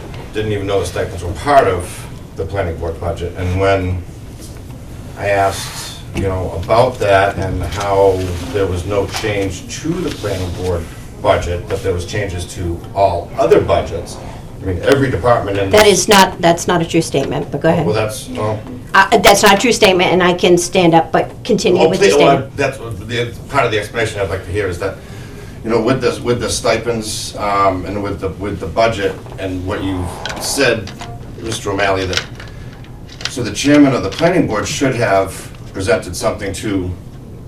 Right. And Tuesday night I was told that didn't happen, and he said that he wasn't invited to a FinCom meeting, and that's why he wasn't involved in his budget. He was involved in his budget. He gave a budget to Gary, the town administrator, in September. He brought. They gave, I can't say yes. Okay, no, so let's, no, but they he gave. received a budget from the planning board, whether it be blessed or, I don't care. It was given to Gary. And that was there, so. He must have forgotten that. He because does the chairman not, didn't- wasn't aware of that. this year, because we started so late and we were in dire straits, the finance committee decided that we would meet with the top, 5 departments? A little bit. And then any more that would want to come and see us, but we started so late and we were dire straits, we didn't have the time available without meeting every single night to get all the departments in. If I may, through the chair, Lynn, to your question, because I did shoot something off. So those stipends you mentioned comes to $6,250, and that's for all board members that receive them. And also, if we have a town administrator after next Monday night, we've changed that line item from 130 to 126, so it's roughly $10,000, a little bit of a $10,000 savings for those items. So if we were to cut that, that would be that much less we'd have to take out of stabilization for the unemployment. That being said, I know that, Budget cuts. we pay the assessors too, don't we? Stipends? Yeah, that's another. When we went from RRG to a full-time town assessor, the stipends were taken out of that line item already. Okay, My mistake. But Okay. that would have been an extra $1,500. okay, Yes. okay. So, I mean, yeah, hold on one second. So, what does the finance committee want to do? You need a motion? I just want to have a discussion. Okay. Then. if Let's we- have a discussion, let's get this done, let's move forward to next Thursday where we have something finished. It's not a lot of money, but I think if the override doesn't pass and we're asking our employees to take a hit, I think it's fair to have the boards take a hit Oh, too. absolutely. So that would be part of the. They, just so you are aware, every single town board took a hit 5 or 6 years ago, where they got halved. They got half of what their stipends used to be. You are asking people to volunteer a lot of time and effort, not that we don't, but we're impartial, so we don't get to get paid. We do it for the attaboys and all the love and affection we get. At the town meeting, especially. But the problem that we have is if we were to take that, would that deter people from signing up to be part of those boards? If we are making those cuts, we don't have any services in town anyway, so what's the difference? Okay, Good point. Kevin? I just want to After bring me. up a point, and I'm not sure if anybody's thought of this, but with all due respect, Chairman, should you even be discussing stipends at all with your husband receiving one? I would not, I would excuse myself from the planning board stipend, but other than that, this is just Well, a you general have it, discussion. So I'm just curious as to. We haven't made a decision yet to go forward. I'm just, in my opinion, I don't even know that the stipend should be discussed. Your husband has approached me for raises over the last year, and I find that odd that you guys are, He's- and then there was no discussion of the Okay. planning board stipends prior to. Kevin, thank so you. that's- We're I'm all set, curious thank if you. You should, Thank you. Robert's rules, That's fine, excuse yourself. thank you. Okay. Michael? I'm just gonna give you my opinion, someone who volunteered for many years. Nobody does it for the money, obviously. But to take that little stipend away from them, to me, is a kick in the face. And, you know, we have enough trouble getting people to run. And Gentlemen, if you want to have the discussion, you can go out. We're not going to have that kind of mouthing going on. We're trying to have a conversation with Mr. Sullivan, give him the same that he gave you. Thank you, Madam Chairman. So it's just my opinion, I just think that's wrong. You know, I can tell you, I mean, I don't get any money with the RDIC, but, you know, I probably spent $300 or $400 in paper and ink, never mind a stipend. And, you know, I know as a member of the planning board, the amount of personal expense. I just, it's such a little amount of money, and I know every dollar counts, but I think it's just a Well, when it gets to that kick in the third- teeth to those people. When it gets to that third option, where we're just slicing and dicing and burning everything. If you get to that point, then I think I was right, I don't not gonna think- need it. You've been here for the conversations, and I know you have been around what's being cut throughout each of these budgets. The amount of money that's being cut and the amount of people that we're gonna have to cut out of this government, town, whatever, this whole entire, you know, there's so many people that we are going to have to lay off, cut in half, so many people, that to give any money to anyone that doesn't, you know, anything extra at this point, and I know it's not extra, I get it, but, you know, every little penny counts, and we're cutting so much out of this that we're just gonna have trouble everywhere. I don't think any of us want to do it. That's No, I understand that. All I'm saying is, this town survives on volunteers. And again, I'm gonna say it again, to give them a slap and say, you know what, sorry, we just don't have the money to pay you, but we want you to keep working, I just think that's wrong. Okay. Through the chair, if I may, we all think a lot of this is wrong. We understand, and that's why we're all supporting a 2.5 override.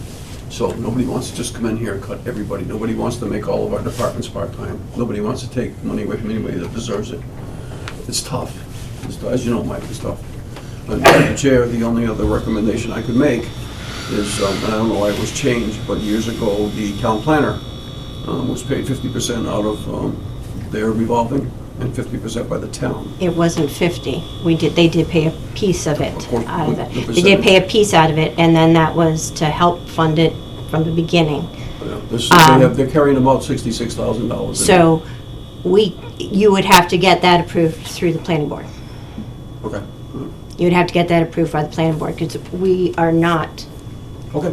able to affect Well, that. but we could cut the planning board director position salary. Okay, sure. So we could The other go back. department there were 2 other departments that were not hit, accounting and assessors. And that, all of those would, if we were to do half-time on all of those, we would need stabilization. Closes town. We're already there. But I'm just saying, if that's what everyone's all upset about, you go, He's giving up. those are things that were not cut because there is one accountant, there is one planner, and we just hired the assessor At a cost saving. at a cost savings from the outside service, but we just hired him. So there was some rationale in how I did it, I just didn't share that. Kevin, if you can make it nice. Okay, never mind. When was I not nice, Mrs. Chairman? Go ahead, if you can be nice. When was I not nice? Okay, could we move along, please? My question is more, and to Mr. Sullivan's, and what you said, I understand. I've 3 years on the assessors, 2 on the planning board, they're stipend positions. Don't accept them, that's my choice. But you even said volunteer. If somebody gets appointed to an elected position because of the $850 or the $500, that to me is not the best reason to run for office in this town. If it's to help with gas on site plans and all that, I get it, and if the members are really that hard up and they need it, then they should take it up in a private conversation. But where we are today, looking at this, that $6,200, that adds up. That goes to all these other people that shouldn't be, the full-time people shouldn't be getting hurt any more than, this isn't my full-time position. And I'm proud of the fact that me and there are a couple other members of other boards that have not taken stipends. And I would never approve a self-increase in salary. I'm not gonna do that. And I would very much be maybe the other people that pay the stipends should be asked maybe directly, would you this year be willing to? Maybe the FinCom doesn't need to make that decision. Maybe if you're more directly asked, an email comes out and says the stipends are due. If you do not want to receive, please let me know. I responded no, but if it was worded differently to the people taking the stipends, then maybe we collectively don't have to make the decisions on those people. They can be, because it can add up quick, and $6,200 is $6,200. That was just my 2 cents as far as the stipends. That was not me. So we do have the assessor and the accountant, both brand new, but we can do that too. By doing that too, does it get the budget balance? At this point, it's just gonna reduce the stabilization. Yeah, exactly, it's going to reduce the stabilization amount needed. Well, so we've got 3 proposals. Well, One that Karen's also saying that the third proposal is still taking money out of stabilization, which Yep. still requires the 2/3. Yep. So we technically don't even have a balanced budget that would pass, that would be usable without an approval. Okay, so we have a budget that is balanced using overlay. Correct. Okay. We have another budget that is balanced using stabilization. 350,000 of stabilization, I believe it is. 540. 540. All right, so 540 in stabilization. And we have a third budget that uses stabilization. It's about 150. I think. 150 for unemployment. Okay, all right. So really, we technically need to get that 150 down to 0. Well, don't we have to technically get the 500 down to 0?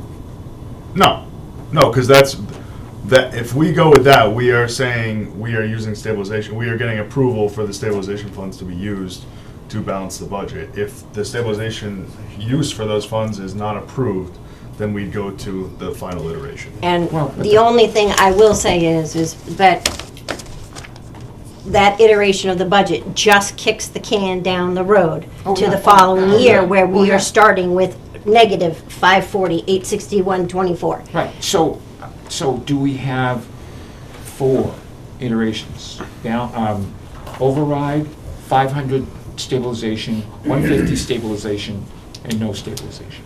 Well, I think that gets, to Mike's point, gets confusing. The no stabilization, the cuts that would have to come from that are. Through the chair. I think if people go for stabilization, they're gonna go for it or not go for it. They're not gonna want to use it for one reason or the other. I don't Right. think a little bit here or there is gonna make a difference. So in my opinion, you should make an option with stabilization and not have several options with stabilization. Okay, so we've got override, $500,000 stabilization, and absolute devastation. And still 150 are coming out of stabilization. No, I think what Linda is saying is we don't use No, it. well, yeah, but we don't have one right now. We don't have We don't one. have that yet. We don't have, I'm We sorry. don't have have a a way to budget get that without other money coming 150. from stabilization. I mean, even if you take half the accountant and half the assessors, we're at 80 grand. Okay. And we have to get to 150. That's another 70 grand.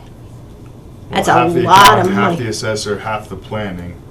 Oh, yeah, well, It's like that, 110, yeah. 120. Right, so. So we- we're actually, and yeah. then if we did do the other 2 that were just mentioned, that's another 10, so that's about 130, so. Well, there's, yes, the So we're 10, darn 250. close. Yeah, we're close. So, but doesn't that then go back to the departments to make the adjustments? How much more can they adjust? Well, so, but Yes, that's I will, not I the will. point. That's really not the point, because we can't afford to do the last one anyway. For whatever's gonna Right. happen, that's gonna kill. We have to have it. We have to have it. Right, so, but you've gotta put something in there and say, this is what's gonna happen. Otherwise, somebody's gonna pass the third option, and stabilization won't be an issue, won't be available, and we're back after the fact, trying to cut the budget. I think if we're going forward, we have override, stabilization, total health. Right. I think we all agree on that, right? Yeah. I don't think anyone's, so 3 iterations is our maximum. I think, I think, yeah. Yes. That's only 120, so we gotta find another 30. okay, so. Yes, I know. I'm just letting everybody know, that's where we're at. We're at 120. Yes, Tamika. So just a couple of thoughts, and I know that people are gonna be mad at me for saying this, but if we have to find the other 30, should we be cutting the hours back for, say, the library? So, because I think right now the building is open full-time with that iteration, do we cut back the departments that haven't been cut back yet to get that extra 30 that we're looking for? And then I think my other big concern is that My brain was cut. I know we're talking about this last iteration as a hypothetical. We hope that it alerts residents enough that they're not gonna vote for that one. But I think that we have to have a plan in place that if that budget happens, we have to know what we're gonna do moving forward. Because I'm afraid if that budget passes, come that Monday, nobody's gonna know what to do. Do you know what I mean? Wasn't that the, what you're going to lose discussion? No, mean- but I mean for the actual employees, the actual Oh, oh. operation of the town itself, to have a disaster action plan in place, that if that is the budget that passes come that Monday, what do we do? Well, But but- hasn't the department heads thought about that when they took those cuts?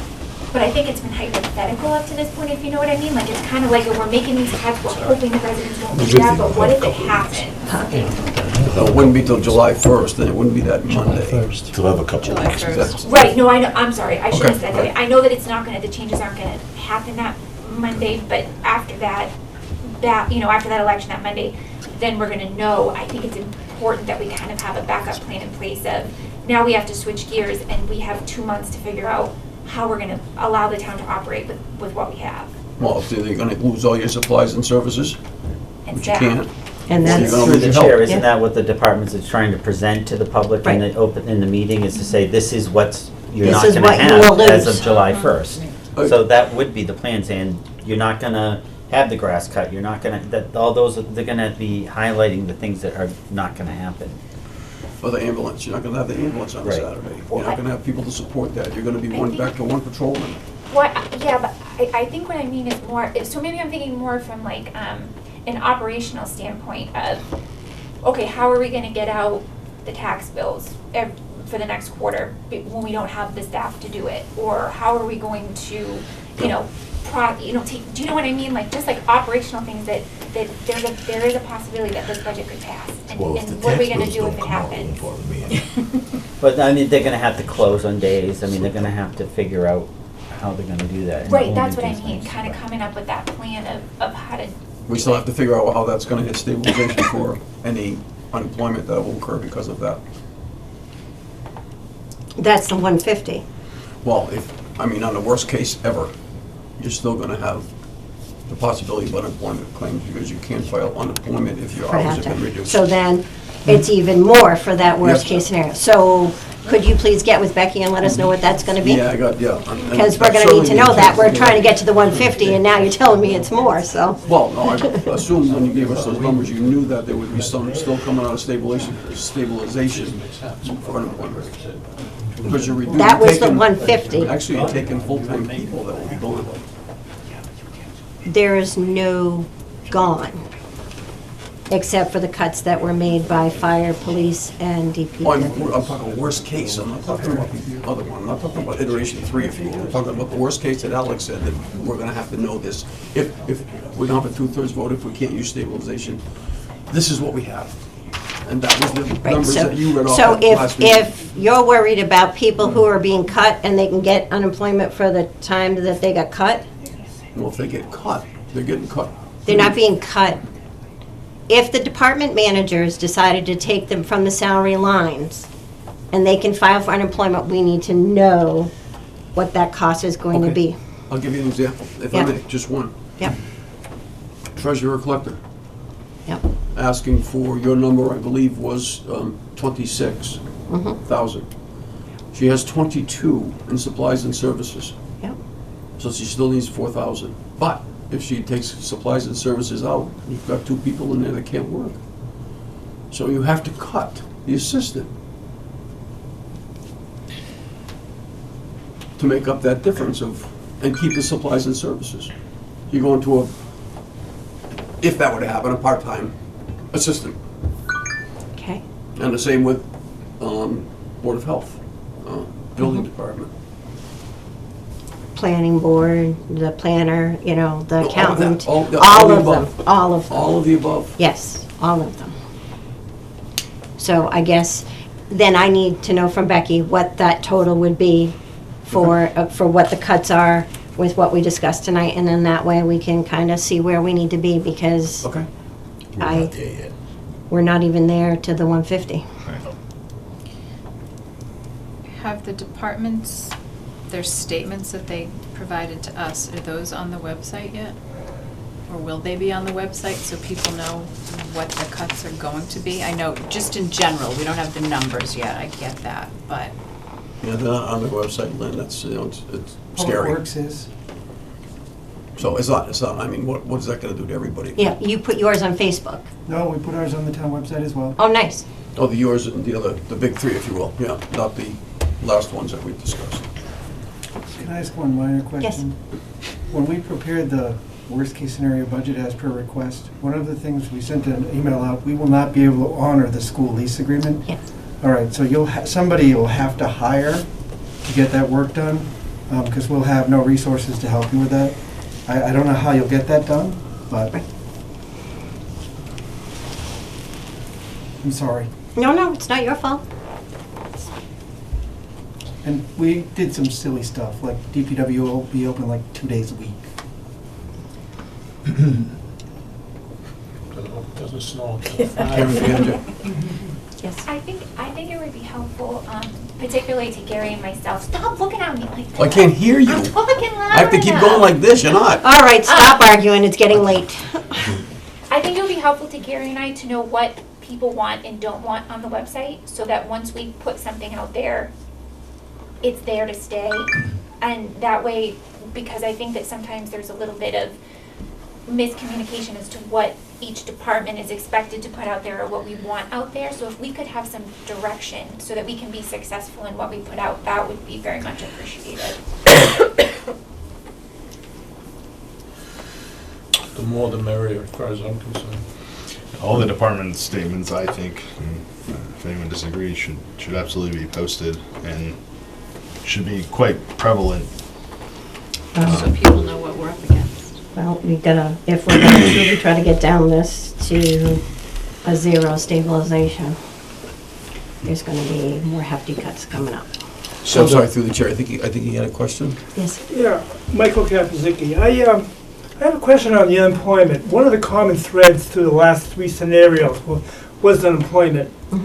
And I just asked Skip how we were funded. I thought maybe we were self-funded as opposed to going through the state.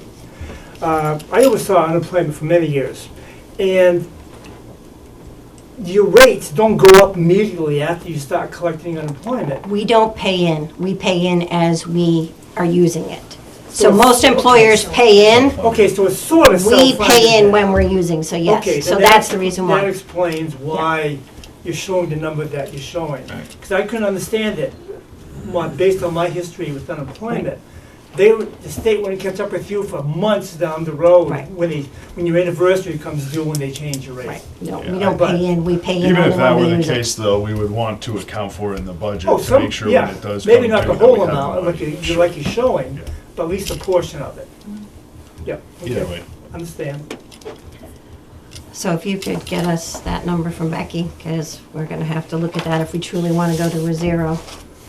Well, I don't think we want to, but I think we have. Unfortunately, we have to have a balance budget. because if the town does not approve stabilization use, then what do we do? So it's not a matter of what we want to do for everyone that's listening. It's not a matter of what we want to do. We do not take any enjoyment in this.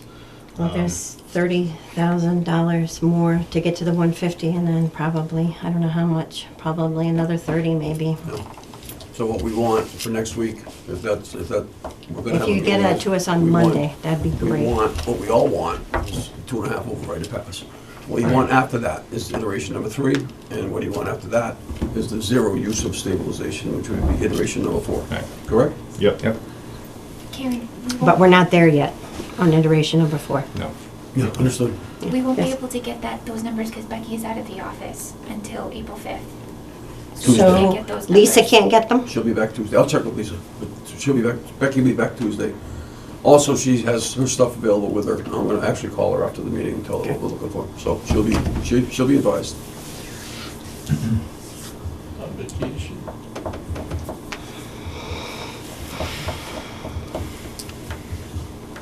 Okay, if you get us that number, then everyone, we just need to look at it and see where we can cut Okay. more. Like, we can do our job. Cut the rest of the budget. Well, We can adjust the budget to reflect it. So I have a question on Sure. process. Obviously, it's going to be very dependent upon the electorate getting out and voting on Tuesday, whenever the election is after the town meeting. And we want to be able to make sure that they're getting information about what the impact is going to be, which is the website. Thanks, Bill. I know that we need to find a way to communicate that where the website is and how they can get to it.